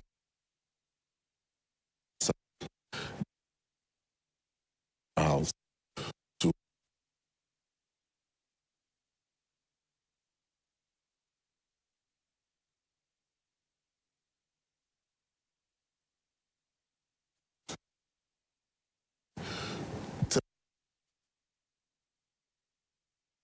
powers granted to the National Assembly. They will now take, debates and listen to the people, they will bring They will bring the reasons, the economic viability, the need to carve out states from those areas, because a lot of people are crying, as in they're saying they are being marginalized. You know, and when you look at it in Nigeria, just for example, as during the days when the Midwestern region was subsumed in the Western region, so the minorities in the Midwestern region started agitating for their own state, and Midwest was created out of that. So when you look at it, if you, as in come back to today, you also notice that a lot of regions, Nigeria is a multi-plural ethnic, creation. So a lot of people feel unrepresented as it is. So they want their own states to be carved out so that they can best articulate, their people's needs. So these are the things that they would take to the National Assembly, and on the powers granted to the National Assembly. By the time the National Assembly, does a hearing, and those people, come to advance the reasons why this as a state should be created, then the National Assembly will now, if they agree, will take it to the 36 state assemblies, who will now vote, you understand? And by the time a simple majority is reached, then states will be carved out from those areas. Do you think that the conditions that led to the past creation of states still exist? Yes, it still exists, because today, even in Nigeria, you also notice that people continue to cry that they are being marginalized. Like if you notice also in the geopolitical zones, all the zones have 6 states, apart from Northwest that has 7 states. It's only the Southeast that has 5 states. Which means if there is any vote on the floor of the Senate or on the floor of the Federal Representatives, you notice also that the things that the Southeast will want to vote on, they don't have enough representatives to vote for it. So the issue of marginalization therefore arises. That's why states from the Southeast... So you're talking about legislative numbers and representation right now? Exactly, yes, because the numbers from the Southeast, being that they only have 5 states, you understand, will always fall short of what is required for them to pass any form of law or policy, that will affect that region. So it becomes necessary, their power to bargain, you understand, because legislation is all about, you have to bargain, you have to lobby, so when they have when a certain region has fewer numbers, it makes it more difficult for it to benefit from what is happening in the center. All right, so beyond legislative representation and the currency of that, is there any economic argument to this? Obviously, a lot of economic argument, because when you talk of sharing of, the federation revenue, it's only those constituencies or local governments that are listed in the Constitution that is only the local governments, the federal constituencies, the states that will only benefit from any form of allocation from the federal revenue. So if you have fewer states, if you have fewer constituencies, if you have fewer local governments, you also get fewer allocation allocated to you. All right, now let me read this to you. Someone says, and that's from our social media, it says, how about we don't need more states? Are they creative beyond the collection of taxes? I see sharing revenue as a goal by agitators for the creation of new states. How do you look at that statement? Yeah, that you are practicing something in breach, that you are practicing a good system in breach doesn't mean that it is not good. Our problem is essentially because of the kind of let's say, our recruitment process, how we recruit people to govern Nigeria. In 2027, another recruitment exercise, that's election, will also come up. How are we going to, what are the systems put in place? Do the people have enough mandate or enough power to recruit the people they want, or is it that the cabal, the established political class, will also determine who emerges? Because if you, it's just, in any system, it's just like, okay, let's take, for example, all these football clubs we support, Chelsea, Arsenal, Man City. I recall sometime this particular club, Inter Milan, they had a particular coach, I've forgotten his name. He managed that team, and that team even nearly went to relegation. But when a certain coach came, Inter Milan won the Italian league that year. The same set of players, but different coach. So the problem we have in Nigeria, why this person will be saying all these things, is simply because the people who are managing this country, they are not managing it well. The federal system of government is a very good democratic system, you know, like the way they do it in America, elsewhere. But our problem here is because of our managers, let's say the politicians, we can call them coaches, you understand? I see. Yes, so these are the people. So that is why citizens should be more active in terms of who they elect, how we recruit the new managers of this political entity called Nigeria. So that is the major problem we have. But in terms of economic viability, or in terms of the necessity to, you know, create states and devolve power to the people, and have the ability to also ensure that the dividends of democracy, infrastructure, education, good policies get to the people. In terms of all those things, it is a condition sine qua non towards a virile society to devolve power more to the people. And that is where state creation and local government creation comes in. I hear you. I mean, decentralization is key on it. But again, the argument on financial unviability comes in, because a lot of these states depend on federal allocations, and there isn't a lot seen in internally generated revenue. So how is that also going to work? With the existing states we have seen consistent conversations and arguments on IGR. How is that going to work when you create more states and have smaller communities and smaller numbers of people? I still go back to what I said last. And I've traveled a lot out of our 30 states, I can say I've traveled to more than 31 states. And one thing you will notice in Nigeria is we have vast, uncultivated, fallow lands. I can assure you that if we have good managers, okay, take for example, where I come from Ngobala.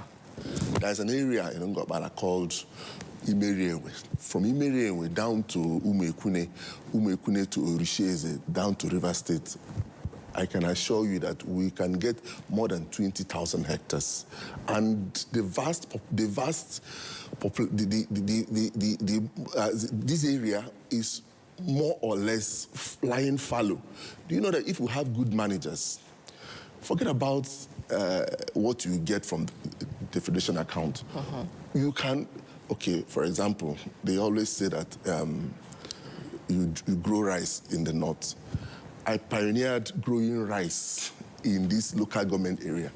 Do you know you can grow rice? In fact, I have a template to grow more than 10,000 cabbages, green pepper. If you flood that area with greenhouses, you don't even need to use transportation to be bringing cabbages, carrots, green pepper, yellow pepper, red pepper from the north. As in, if we have innovative managers in the system, you understand, we can generate enough revenue, we can generate enough workforce. Okay, for example, in this area, I just mentioned that, do you know that somebody can come take up to 2,000 hectares there and do poultry, do animal husbandry, ranching, and people who work there, you don't need to travel from, you know, when you go to our markets, like I'm a farmer, you go to market, people bring, if you travel to Owerri, people bring all kinds of things from the north. You don't need, when you have fallow lands, you go to Obudu, you go to Cross River State, between Aba down to Akwa Ibom, you see fallow lands. You go to Niger State, the same thing. It's simply because everybody's concentrating on oil. Why? Why? Why should everyone concentrate on oil? If we have a good recruitment system, recruits people who will function, whose only role in governance is just not about waiting for, at the end of the month for FAC to give them revenue, and they just convert most of them into dollars, and the citizens are there just watching them. People are dying in poverty. Just go around, you see the level of poverty in Nigeria. Yet we have natural resources. We have both the one that's underneath and the one that's on the surface level. It's simply because we don't have good coaches coaching this football club called Nigeria. That's all. All right, so let's look at some of the conversations so far, because I've listened to you and I know that there have been multiple demands from different stakeholders for the creation of an extra state in the Southeast region. And it appears to have been narrowed down of late. What is the true position of the cry for this demand for an extra state in the Southeast? Where are we with that? And what state are they asking for? Yes, the last time I checked, it was, our president is actually, the president in one of his statements wanted additional state to be created in the Southeast for geopolitical balancing. And furtherance to that, the National Assembly did a public hearing where, various stakeholders who are desirous of states to be created from their region. And, with the creation of states, obviously, there will also be a delineation of constituencies, which will also lead to creation of more constituencies and more local governments, you understand, to make up for those who are carved out or merged, for all this sort of gerrymandering. So when the president, in his wisdom, gave that policy direction that he desired. So he desired that additional states be created from the Southeast to ensure 6-6, geopolitical balance. So the National Assembly now started a public hearing, which was led in the Federal House by the Deputy Speaker and in the Senate by the Deputy Senate President. I was part of the public hearing where I submitted proposal for additional 3 local governments from Ngobala, where I come from, and other places. We met other people from, even I think it was the Oni of Ife that even led the agitation from the area. And so at the end of the day, the National Assembly in a joint committee had what they call a retreat on that subject matter and decided to create additional state from the Southeast.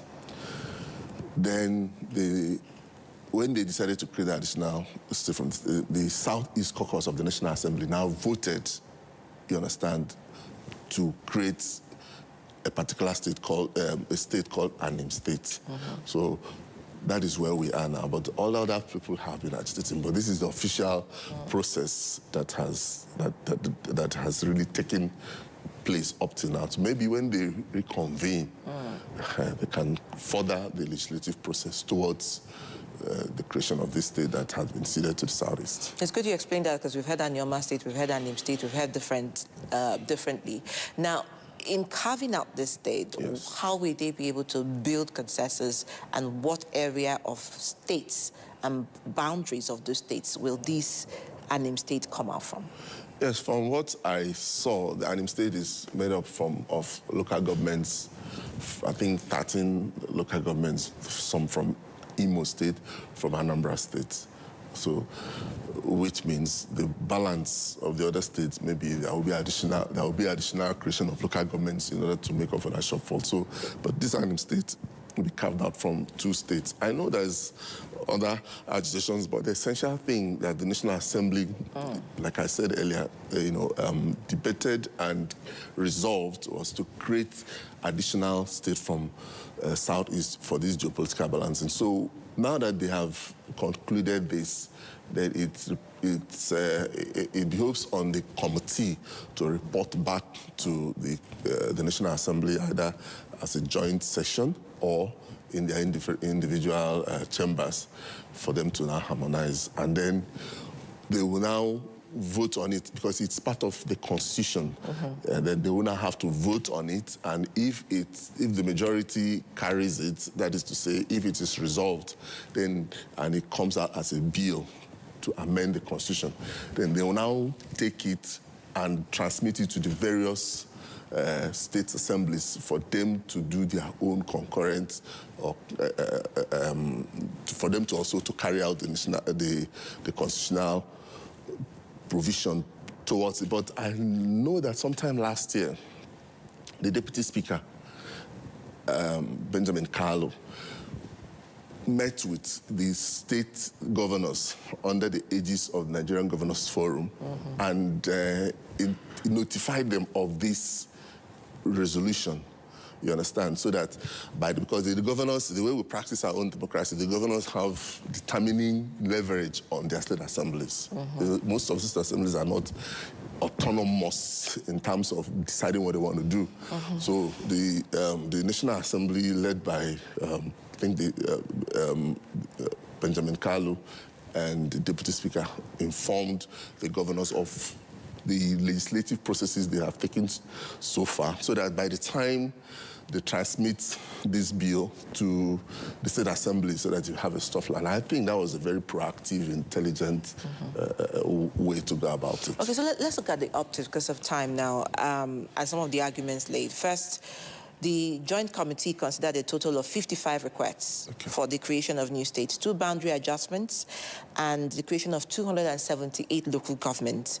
Now, at the end of that deliberation, the committee came together and decided that unanimously resolved that 6 additional states should be created in the country. So that is 1 additional state in each of the 6 geopolitical zones. So northwest, northeast, north central, of course, not, southwest, southeast, and all of that. But the argument is now that if that is achieved, we'll move from having 36 states to 42 states in Nigeria. Now, where do you see Nigeria going with that? Do you think in terms of optics for our politics, for our diversity, and for imports, do you think that this is the time for Nigeria to be considering creating additional states?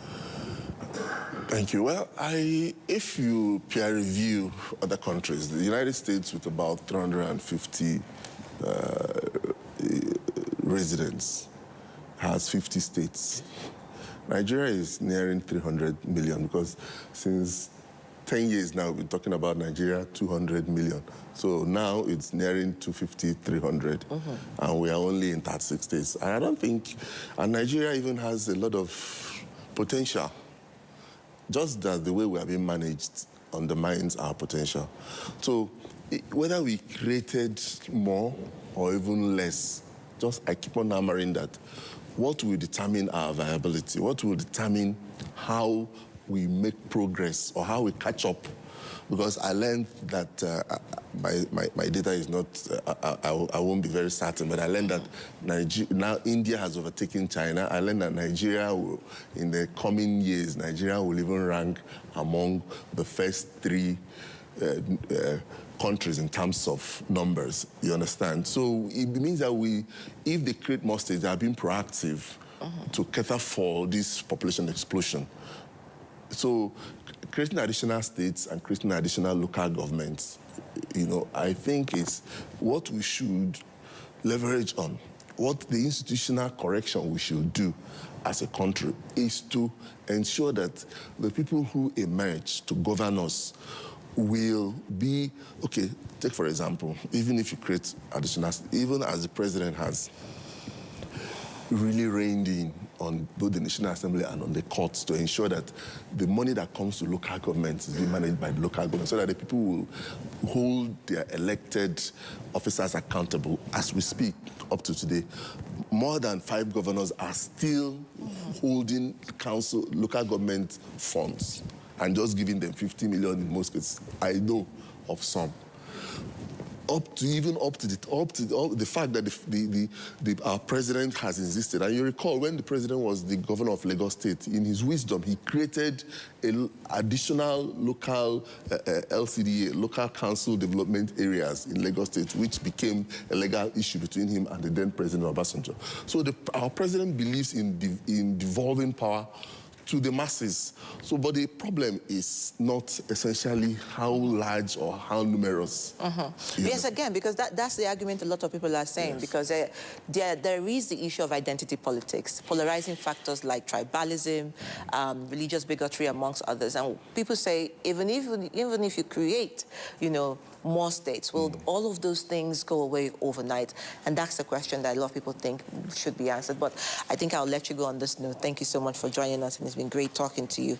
And Patrice Akwara has been with us discussing creation of extra states, especially from the southeast zone of the country. And he says it will open up the economy, it will create more inroad for people to feel like they belong to something and reduce marginalization. Thank you so much. Thank you, appreciate it. All right, so Kakaaki Socials is up next, and Rena is on the dial to do that with us. Be right back. The stories now break online.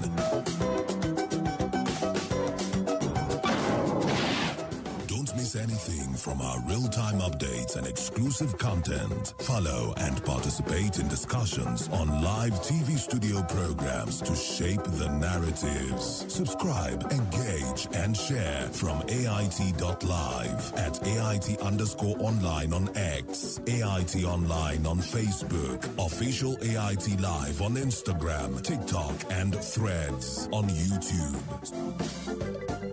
Stay connected with AIT. On air, online, on live.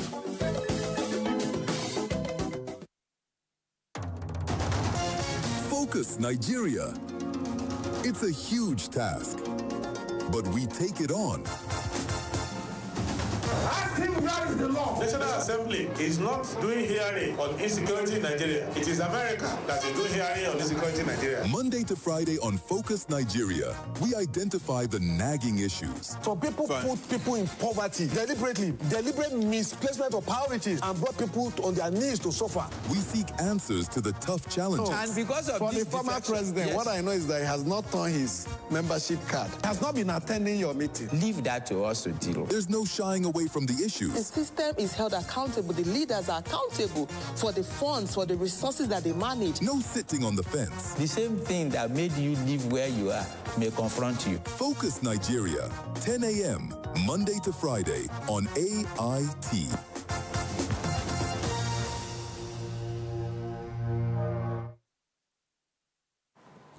Hello everyone, excellent morning to you. This is Kakaaki Social. I am Onoshorena Obozegi, and thank you for joining us this morning. We begin with a good news this morning, which is the announcement that a graduate of the University of Jos, that's John Azzi, whose video went viral, showing him being tortured by kidnappers. And then, of course, you remember the widespread outrage that sparked. He has regained freedom. Confirming his release, his brother, Bulus Azzi, said John was freed in Zaria and is expected to arrive in Jos in no time. No further details have been provided as the family awaits his return today, Thursday. And you would definitely remember that AIT was doing a follow-up with the family, and they spoke to us, and we also highlighted that on the program yesterday, Wednesday. We just thought to start with that. All right. Meanwhile, the Senate has called on the federal government to intensify efforts to rescue 416 women, children, and elderly persons who have been held captive by Boko Haram insurgents in Borno State since March 30, 2026. Lawmakers also demanded a comprehensive investigation into the attacks, as well as allegations of civilian casualties during military operations. The development follows the release of a video by Boko Haram terrorists in which they threatened the Nigerian government against attempting a forceful rescue of the abducted victims. The insurgent warned that failure to meet their demands within 72 hours, which, by the way, I think it ended yesterday, could lead to the victims being dispersed. Let's see what happened at the Senate yesterday and the calls for rescue.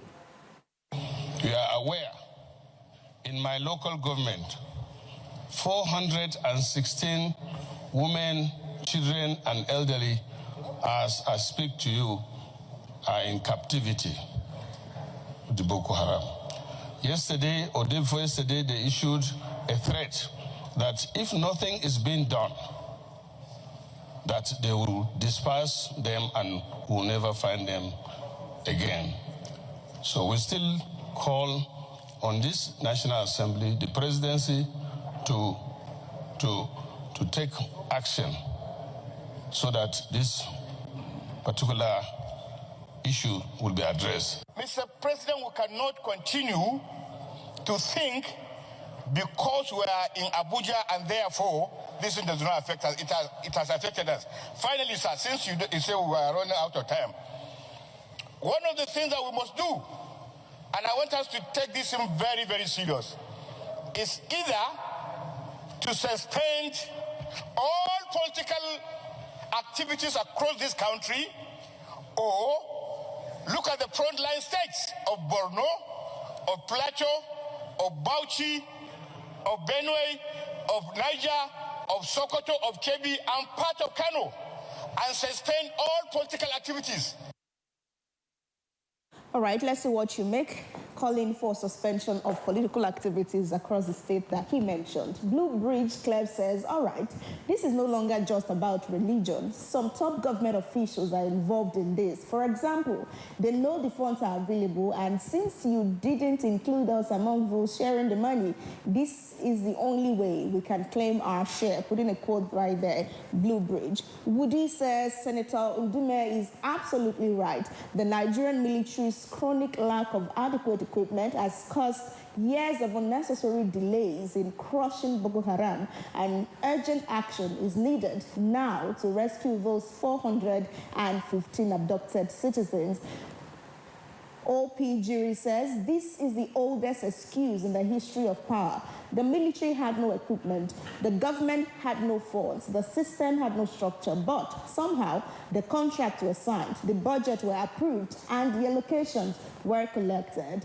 Also, Ayinaya says, how you travel from Lagos to Enugu and get stopped for security checks 20 times, but terrorists transport 400 people and no one knows how they went. Coming from Ayinaya right there. Well, from there, we go to Lagos State, where the government has sort of put out a clarification, and they're saying that the report on solar installation permits fees, and that's following a viral video that sparked public outrage. The government says the policy was misunderstood, stressing that permit fees do not apply to all residents in the state, but limited to occupants of government-owned housing estate, where solar installations are treated as structural alterations and that require approval. Officials explained that the measure is necessary to protect shared infrastructure and ensure safety, especially in state or a state where modifications could affect building design or other residents. Now, if you missed it, this clarification is coming after a viral video that you see shortly showed officials of the Lagos State Ministry of Housing confronting a resident over solar panels installed in a state-owned estate, allegedly demanding a permit and payment before he could proceed with the installation in his own apartment.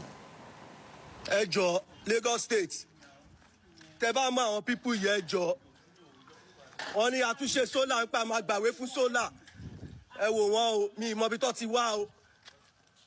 Wọ́n náà máa gbàwé fún solar, mi gbọ́rọ̀ ẹ̀rí. Nípa máa gbà proofer fún solar, ibi tẹ́ bá ti wá. Ẹjọ́ ń bọ̀ lọ́fíìsì yín. Ibi tọ́fíìsì yín bá wà, òun ni kẹ́ ẹ sọ.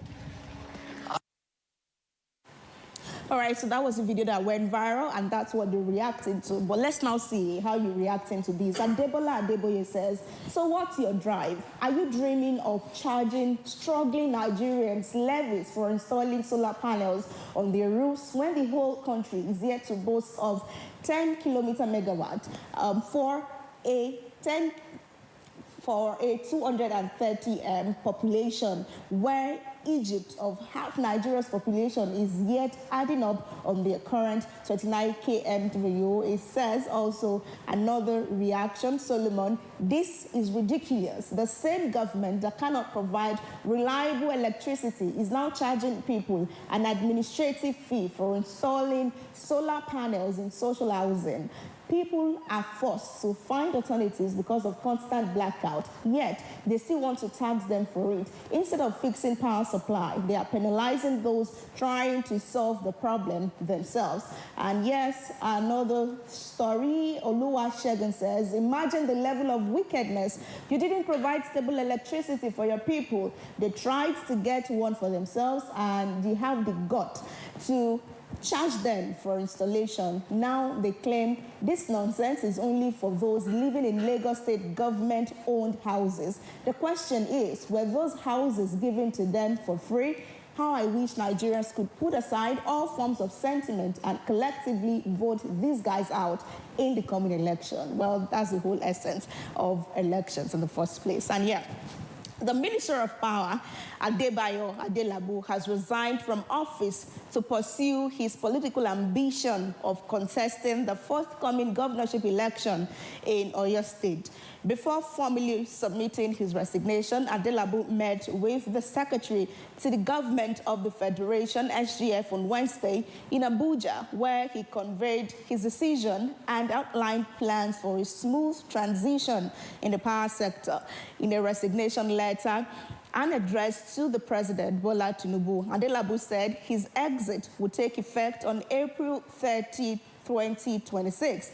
And as key achievement that he listed, he says implementation of the Electricity Act 2023, decentralization of the power sector, and boosting investor participation, peak electricity generation. He says it surpassed 6,000 megawatts driven by hydro integration and rehabilitation of thermal plant. He also mentioned improved performance in the distribution segment, including stronger regulation, better revenue collection, and reduced technical and commercial losses.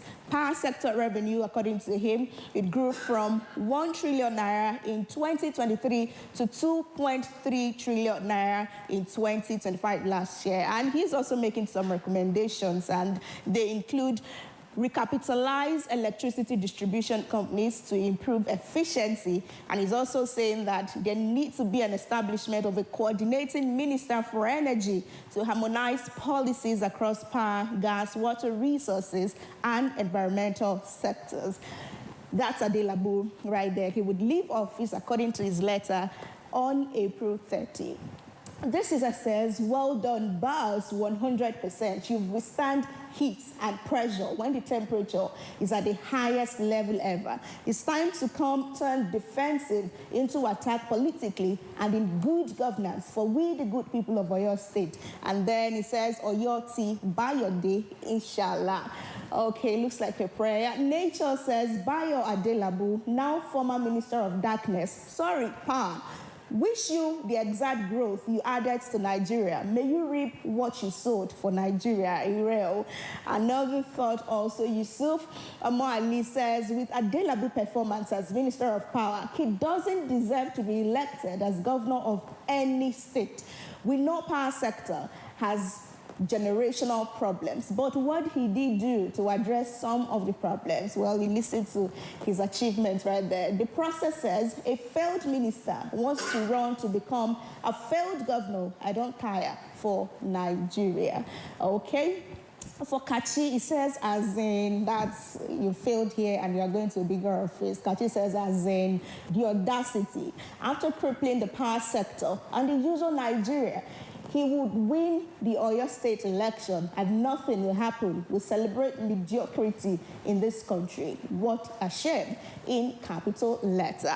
We're still talking electricity, but coming from the president right now, he's blaming opposition for what we have in the space right now. So the president is blaming the opposition for Nigeria's persistent power challenges, linking the situation to the 2013 privatization of the electricity sector. So he's speaking on this issue, and then we have the president say that past leaders who oversaw the privatization process handed the country a system that has failed to deliver stable power supply. I mean, this is 2013.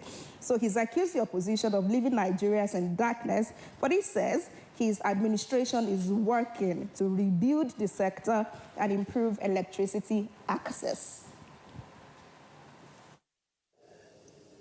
In the other party, I don't want to give them credit by naming them. You have leaders who had privatized electricity that is not working. They gave us darkness and despair. And we are trying to get ourselves through that to build a nation of bright hope and joyful people and leave our children with a life worthy of pride. All right, so let's see what you make of this blame, taking us to 13 years ago. Francis Emmanuel Nwako says almost 12 years of APC being in power, and they are still in the blame game. This thing is a disgrace, a big shame, and entirely a thing of big mistake to even allow them come back. You pay more for darkness at this moment, and they still have not done anything to improve the situation. And it says, Tufiakwa. Okay. Muhammad Sani says, as far as we are concerned, you have promised us that you will fix the light, and if you fail to do so, we should not vote for you for the second term. This story cannot help you. Fulfill your promises.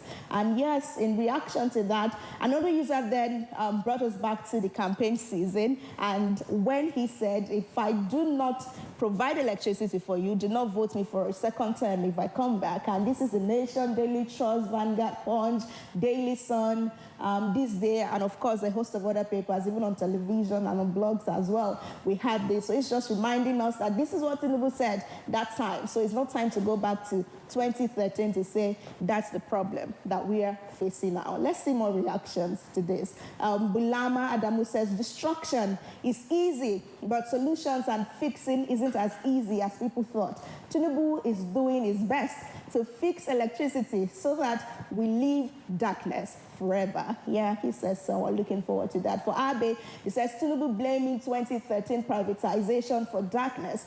After nearly 3 years in power, is classic deflection. Nigerians are still buying generators and candles in 2026. Time to deliver results, not speeches. Candles, we are reminded. All right. Let's from here go over to Edo State, where the governor has graduated and he has a master's degree right now. So there are congratulations pouring in for the governor of Edo State, Monday Okpebholo, following his latest academic achievement. The governor has earned a master's degree in public governance and leadership from the University of Abuja. And that further, for people who are reacting, strengthens his credentials in public service. Okpebholo, who assumed office in November 12 of 2024, had earlier obtained a bachelor's degree in business administration from the same institution. And we have well-wishers and supporters who have since continued to commend the governor for combining leadership with academic advancement. Now, let's see some reactions. I try to be soft because you guys are not nice online. This user says, how much did he pay for this? Oluwashola says, which one be how? Governor don't get master's degree, and I believe he will know how to manage Edo State. Now, what do you mean? Like now, doesn't he know how to manage before? Demigod says, hypothesis 1. He went part-time, governed the state for 5 days, schooled the remaining 2 days. Hypothesis 2, he didn't go to school at all, paid his way for a certificate. 3, he was so jobless as a governor, he commutes every day to Abuja to get the degree. I mean, Demigod, you would also have to help us test those hypotheses. And again, you remember the conversation around D7, and the certificate is then brought back, WAEC certificate of the governor, to say, oh, come Commerce, D7, CRO, there's CRK at the time, D7 Economics, D7 Government, E8 English, D7 Maths, C5 Subject Recorded, 6, and well, this is why he's referred to as D7 on the space of social media. And netizens are asking, how did we from here go to there? I mean, you never can tell. And yesterday cannot be our today. We grow and we better. Congratulations to Governor Monday Okwerilo on Edo State, and we're looking forward to PhD degree as well, and we'll also celebrate you.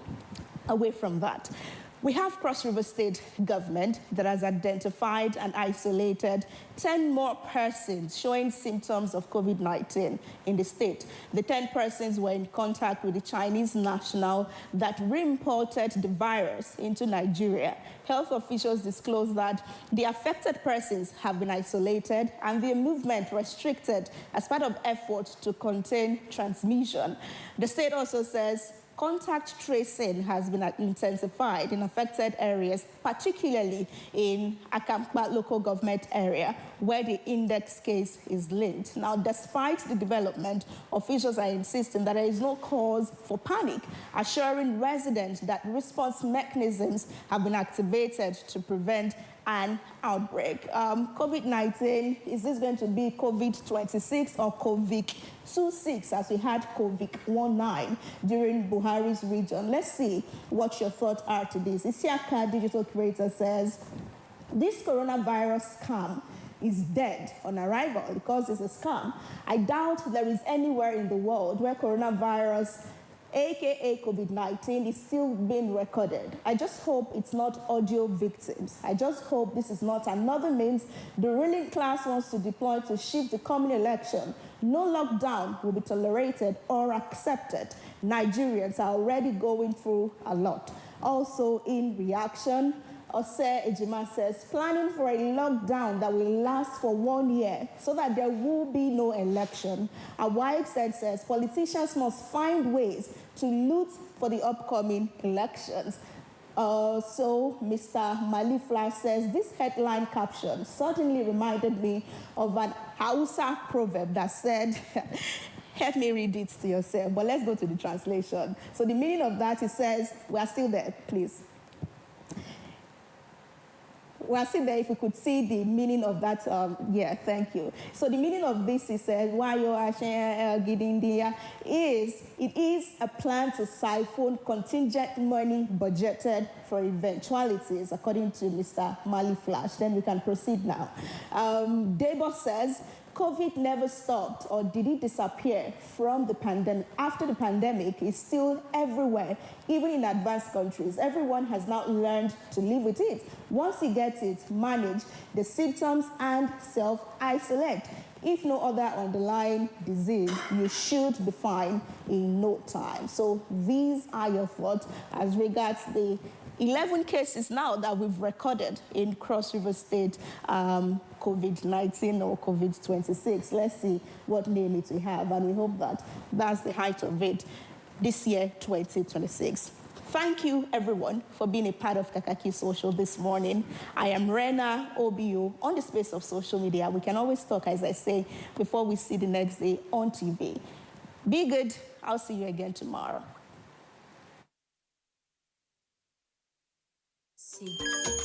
For market, every day gets your own wahala.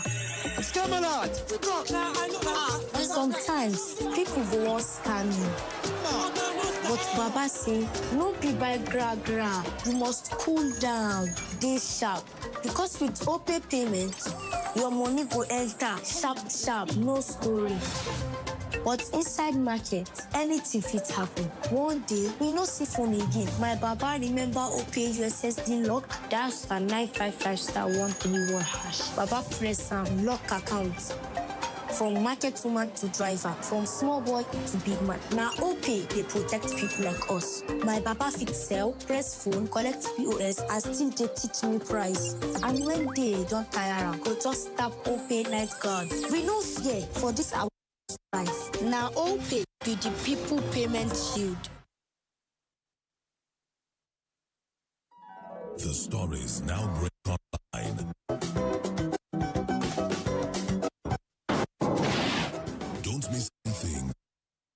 updates and exclusive content. Follow and participate in discussion.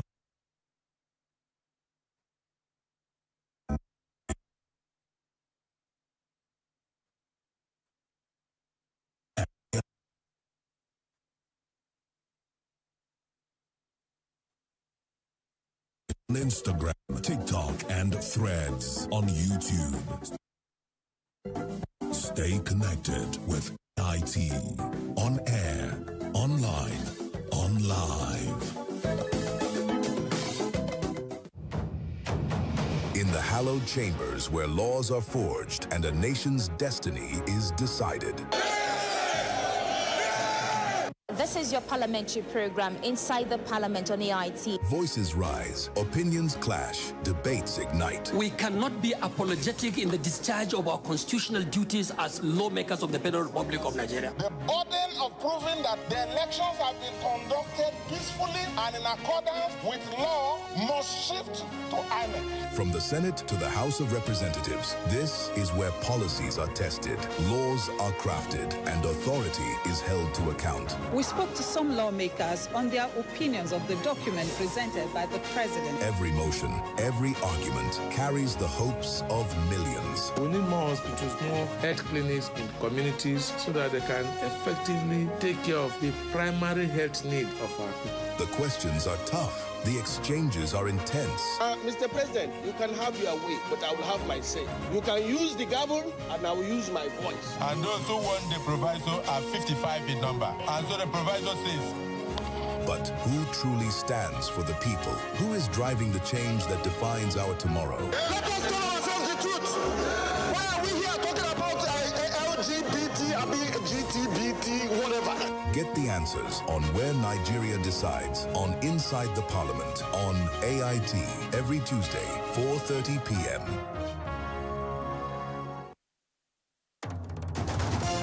Focus Nigeria. It's a huge task, but we take it on. Ask him where is the law. National Assembly is not doing hearing on insecurity in Nigeria. It is America that is doing hearing on insecurity in Nigeria. Monday to Friday on Focus Nigeria, we identify the nagging issues. Some people put people in poverty deliberate misplacement of priorities and brought people on their knees to suffer. We seek answers to the tough challenges. And because of for the former president, yes, what I know is that he has not turned his membership card. He has not been attending your meeting. Leave that to us to deal. There's no shying away from the issues. The system is held accountable. The leaders are accountable for the funds, for the resources that they manage. No sitting on the fence. The same thing that made you live where you are may confront you. Focus Nigeria, 10 a.m., Monday to Friday on AIT.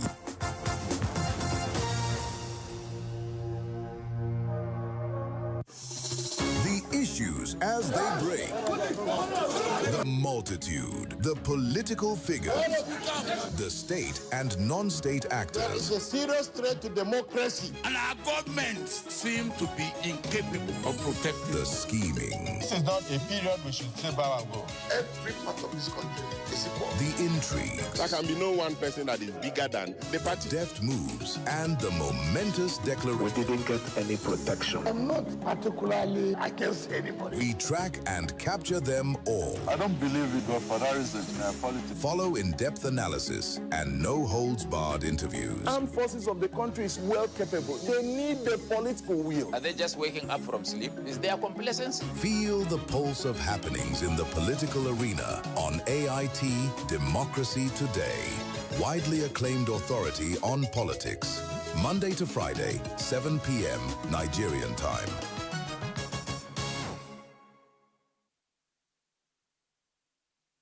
People, politics, and power brings context and clarity to issues and events in governance, democracy, and development. On People, Politics, and Power, we feature people who shape the events and define the issues. A lot of the agencies are still struggling with implementation of freedom of information. The government should come we need Nigeria to work.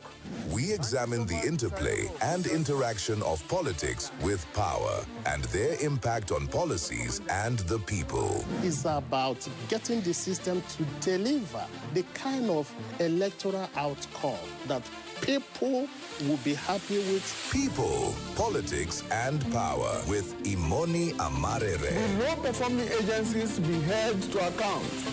Or will the numbers fade after the headlines? At 1 p.m. every Monday and Friday on AIT.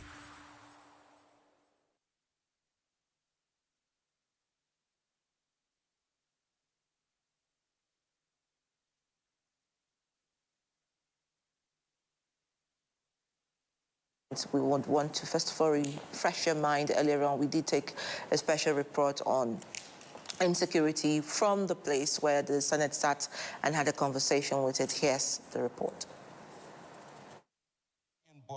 The Red Chamber is once again raising concerns over the worsening security situation in the country, particularly the recent coordinated attacks on military formations in Borno State. Leading to casualties among troops, including Brigadier General Husseini Brahimo, Colonel Mohamed Isaya, Captain A.M. Ismat, Lieutenant Kelvin Pestuns, and 13 other soldiers. Equipping our armed forces, our policemen, and other paramilitary is key to bringing the insurgency to an end. The lawmakers in their contributions called on the federal government to adopt more decisive and strategic measures to curb the growing threat of insurgency. In my local government, 416 women, children, and elderly, as I speak to you, are in captivity with the Boko Haram. Yesterday, or day before yesterday, they issued a threat that if nothing is being done, that they will disperse them and will never find them again. We cannot every time come here and lament. Mr. President, the Major General that was killed, a refined officer, and he was just slaughtered. Thank you. And we're just looking, a Major General, a Colonel, a Brigadier General, a Captain, and that has become continuous this thing. My prayer always is that God should end insurgency in Nigeria this year. By the grace of God, insurgency shall be defeated. The Senate thereafter observed a minute's silence in honor of those who lost their lives in the attacks. Well, a similar motion was also raised on the floor of the Senate, this time Benue State, calling on security agencies to intensify coordinated effort to apprehend those responsible for the latest killings and bring them to justice. Oyeja Orom, AIT News, Abuja.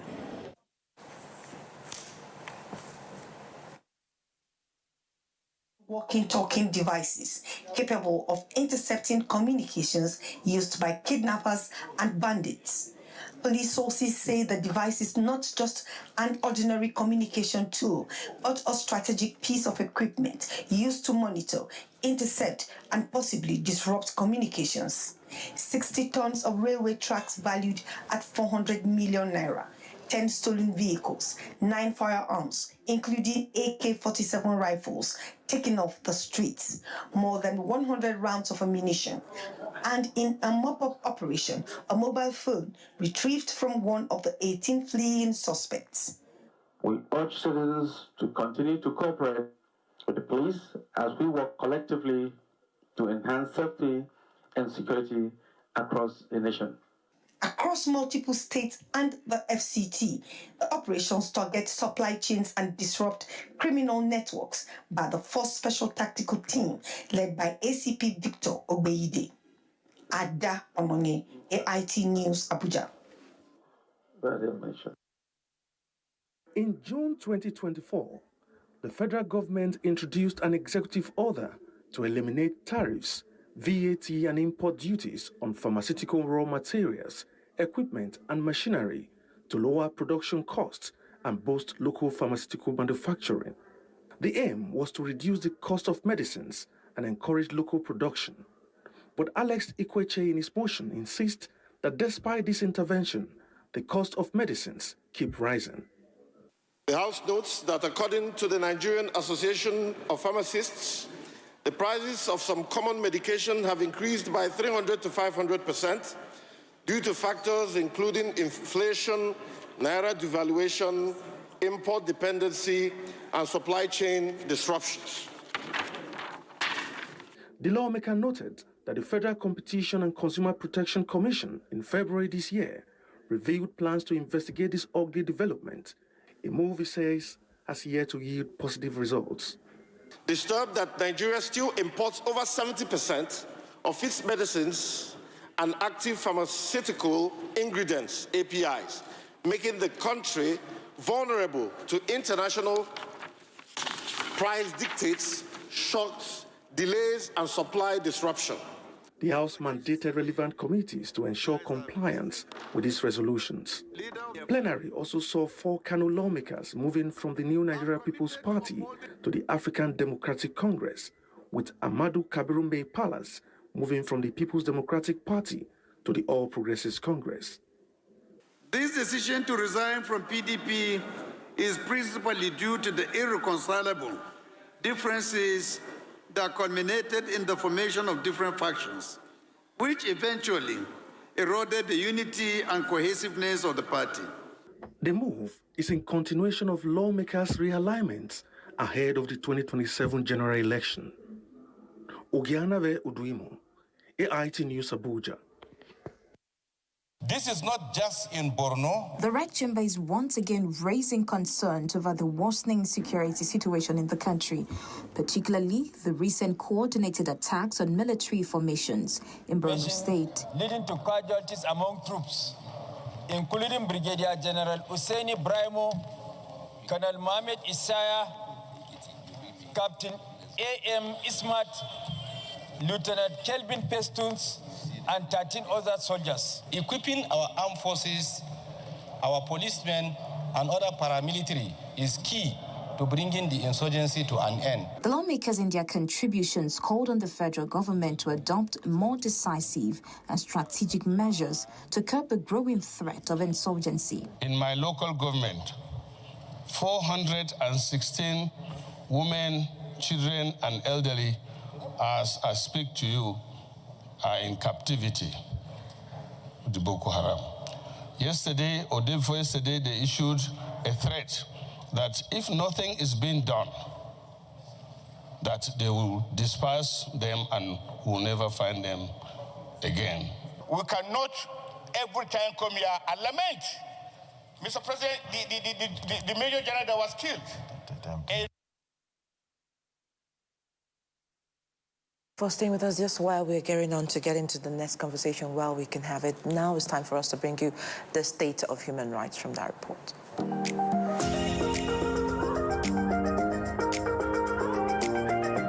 Welcome to another episode of State of Human Rights on Kakaaki, the African Voice. I am Omoyo Ogbaki. Today marks part 4 of our special retrospective on the National Human Rights Commission, NHRC, as it continues to celebrate over 30 years of operation. In our previous edition, we explored the Commission's foundation, its field interventions, and its advocacy efforts. In this installment, we will continue our look into some of its interventions and advocacy efforts over the past 3 decades, from navigating complex institutional barriers to tackling emerging human rights issues in modern era. This is a story of how the Commission has adapted to protect citizens in changing times. Let's take a look. In one of the most remarkable outcomes, a whopping sum of 500 million naira compensation was paid to victims of human rights violations perpetrated by law enforcement agencies. Under Dr. Ojukwu's watch, justice was no longer a promise. It was seen and felt. Beyond domestic accountability, Ojukwu's administration also issued the instrumentality of the law establishing the Commission to achieve international credibility. One of the most courageous undertakings was the Special Independent Investigative Panel on Human Rights Violations in Counter-Insurgency Operations in Northeast, a task so bold that it arguably saved Nigeria from being investigated by the International Criminal Court, ICC. If the Commission had not investigated that Reuters allegation to finality, the ICC would again have assumed jurisdiction, and would have started investigating Nigeria. And nobody would have known the way it would go. This panel, chaired by a retired Supreme Court Justice and composed of 9 eminent experts, ventured deep into the epicenter of the insurgency, places like Coup, New Maritime, Cross-Kawa, were areas considered too dangerous even by the military. Despite the grave risks involved, the panel pursued the truth with courage and integrity, determined to give voice to victims and uncover the realities of counter-insurgency operations. The panel interrogated top military officials, from serving Chief of Defense Staff, the Chief of Army Staff, theater commanders, rank-and-file officers, to retired top-ranking military officers, including the former Chief of Army Staff, demonstrating the Commission's fearless commitment to justice and accountability. Indeed, the NHRC reaffirmed its role as the conscience of the nation, where justice is not only pursued but achieved. To set clear goals, strengthen accountability, and guide the Commission's work, Dr. Ojukwu introduced a 4-year strategic work plan. Under Dr. Ojukwu's leadership, the Commission developed major human rights advisory. This includes advisory on rights to dignity in airline operations, advisory on Almajiri children, advisory on rights to freedom of association and assembly, advisory on rights and freedom of expression in Nigeria, advisory on standard minimum guideline on human rights for COVID-19 patients. It also launched policies to protect vulnerable groups, like the Child Safety Policy, the NHRC Workplace Policy on Sexual and Gender-Based Violence, through the Tripartite Partnership to support the National Human Rights Institutions, with partnership from GANRI, OHCHR, UNDP, and the Norwegian Embassy. This administration instituted the monthly dashboard and observatory in January 2024 to offer real-time data on Nigeria's human rights situation through complaints received at the Commission and complaints monitored across all states through the NHRC Observatory. The dashboard, also referenced by various stakeholders, including international community, to assess the state of human rights in Nigeria. Dr. Ojukwu also introduced a novel idea of empowering indigent women who are survivors of sexual and gender-based violence. This was carried out in collaboration with Taiwan Taipei Trade Office in Nigeria, where some indigent women were financially empowered with cash to embark on life-saving businesses. Since assumption of office in 2018, the Leonard Silk has led his team to consistently train the military on mainstreaming human rights in their operations in the Northeast. This has reduced the cases of collateral damage during the fight against insurgency. Through its partnership with the United Nations system in Nigeria, the Commission is able to achieve significant milestones in the advancement of human rights in Nigeria. For instance, the call center was established in partnership with the UNDP. Through the Spotlight Initiative, this partnership was basically to address issues of SGBV cases, and through the toll-free line of 6472, which emanated from this collaboration, people can file complaints and get immediate response from trained officers. The SGBV panel, which took place across the Federation, was also sponsored by the UNDP. The UNDP also facilitated the implementation of Transitional Justice Project, which is currently ongoing in Borno, Adamawa, and Yobe states.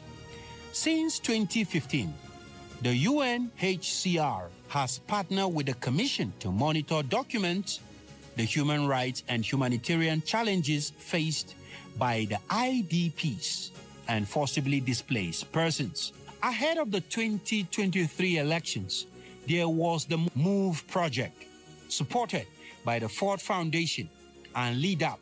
The project organized presidential and gubernatorial town halls to encourage political parties to include human rights issues in their agendas. The MacArthur Foundation also supported the commission by holding a media stakeholder meeting on hate speech and developing an advisory on the issue. In 2023, with the support of Swiss Embassy, Global Rights, Oxfam, and others, Nigeria adopted the National Action Plan on Business and Human Rights, making Nigeria the third African country to do so, a major milestone for human rights governance. In his leadership wisdom, Dr. Ojukwu established the counseling unit of the National Human Rights Commission. It plays a critical role in the Commission's mandate to protect, promote, and enforce human rights in Nigeria. Its significance can be understood across several functional, operational, and societal dimensions. The counseling unit is often the first point of emotional and psychological support for victims who approach the Commission, including staff who handle these cases. The Commission is at the brink of launching a human rights abuse reporting tracking system, a digital platform designed to accept reports on human rights abuses by harnessing technology. From busy streets to the airwaves, the NHRC is raising awareness and protecting lives. The Commission brings human rights education directly to the people in markets, schools, motor parks, churches, and mosques. Through programs like Silent Prejudice, the State of Human Rights on African Independence Television, Kakaaki, Wheels of Hope on ASO Radio, and other local radio and television programs, the message is clear. Human rights belongs to everyone, not just the privileged. That was part 4 of our series on the NHRC. The conversation does not end here. Join us again. Your rights matter, and help is just a dial away. If you need to report an abuse or seek legal vetting and assistance, reach out to the Commission using their toll-free line, 6472. I will repeat that, 6472. And this is where we wrap up this week's episode of State of Human Rights on Kakaaki, the African Voice. Until next time, I am Omoyo Ogbaki. Bye for now.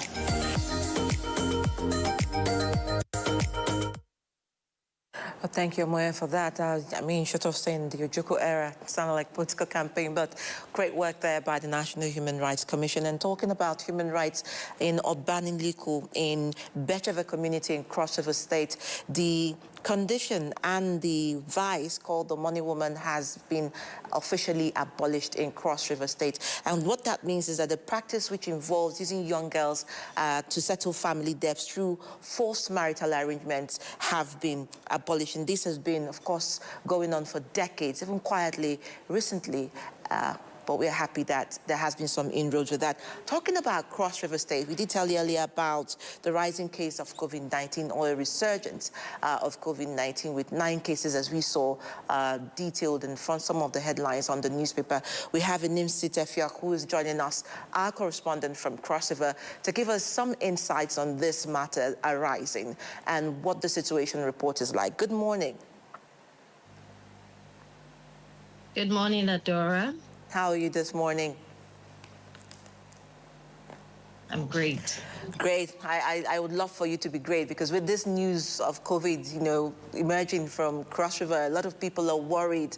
Again, are we looking at, a pandemic, or is this just one of those off-cycle cases with a bit of carelessness from either someone who's traveled? For instance, they talked about a Chinese national who was mentioned in this crisis. What's the case scenario right now in Cross River regarding this?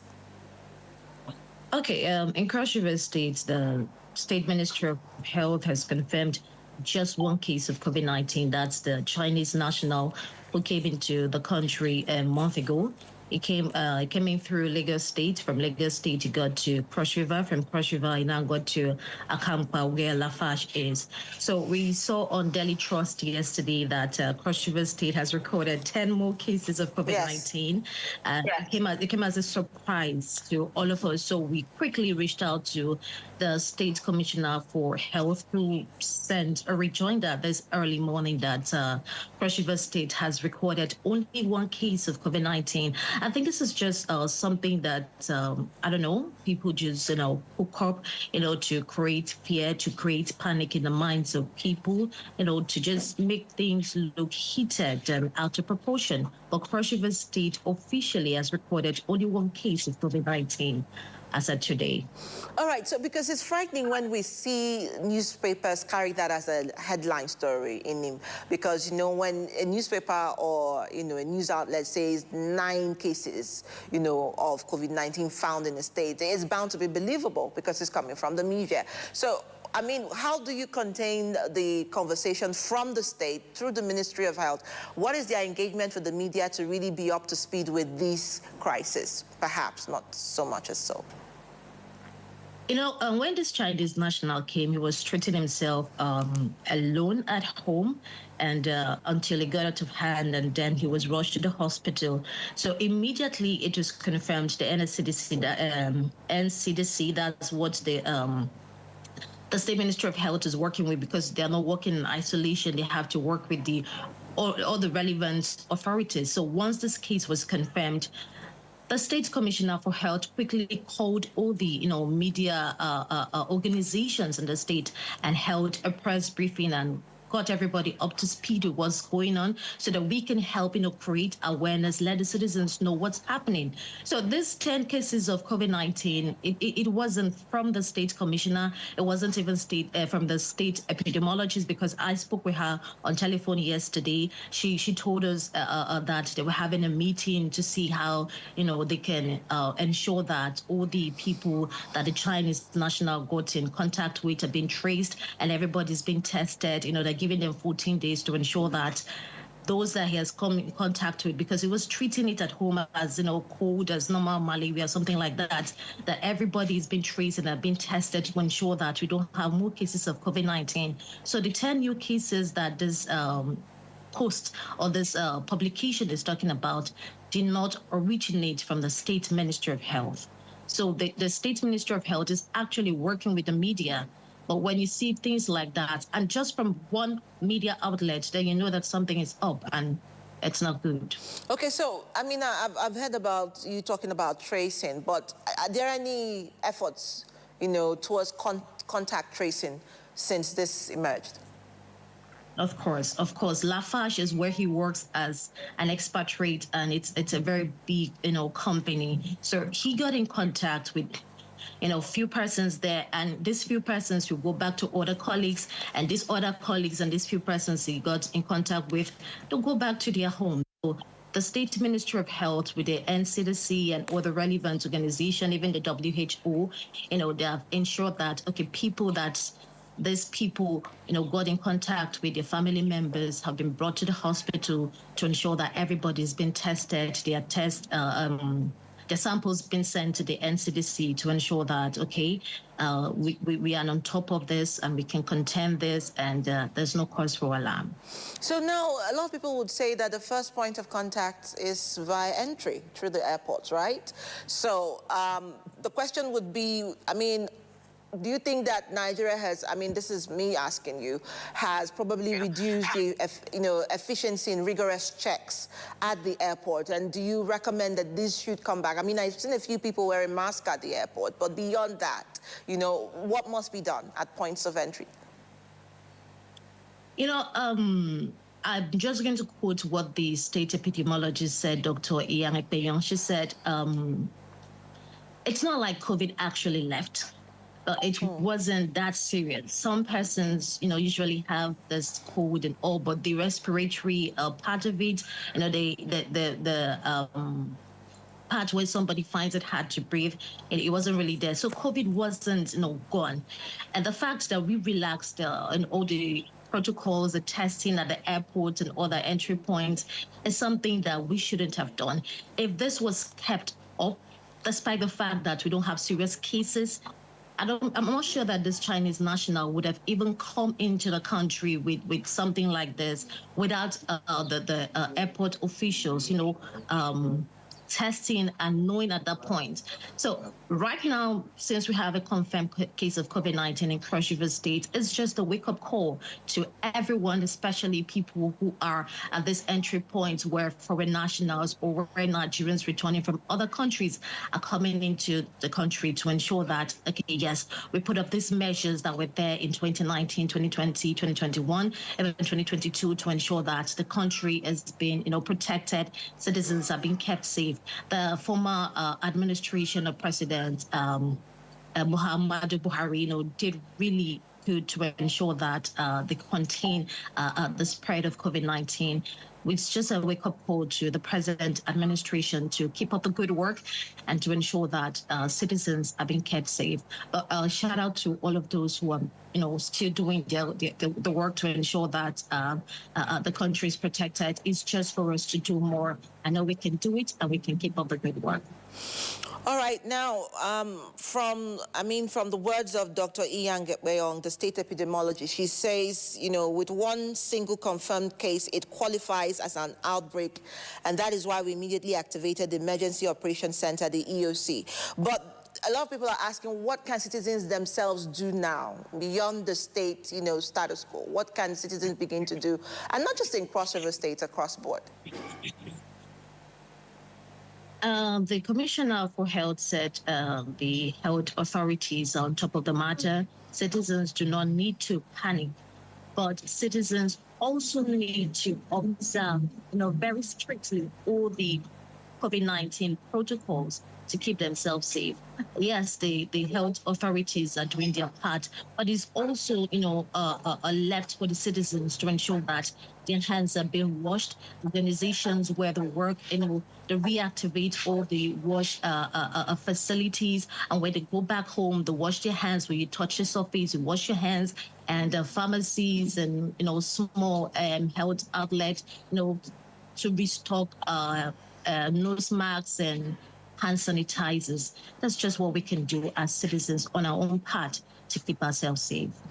Absolutely, and thank you with that call to action. Thank you so much for the update. I hope that we do get some feedback from the Ministry of Health, from Cross River State, as this unfolds, because we do know there are some reviews that perhaps must be out there for the public to get the real stories behind the numbers. Thank you so much. You're welcome. Thank you too. All right, like she has said, preventable measures such as hand hygiene, use of face masks, and of course, talking about physical distancing.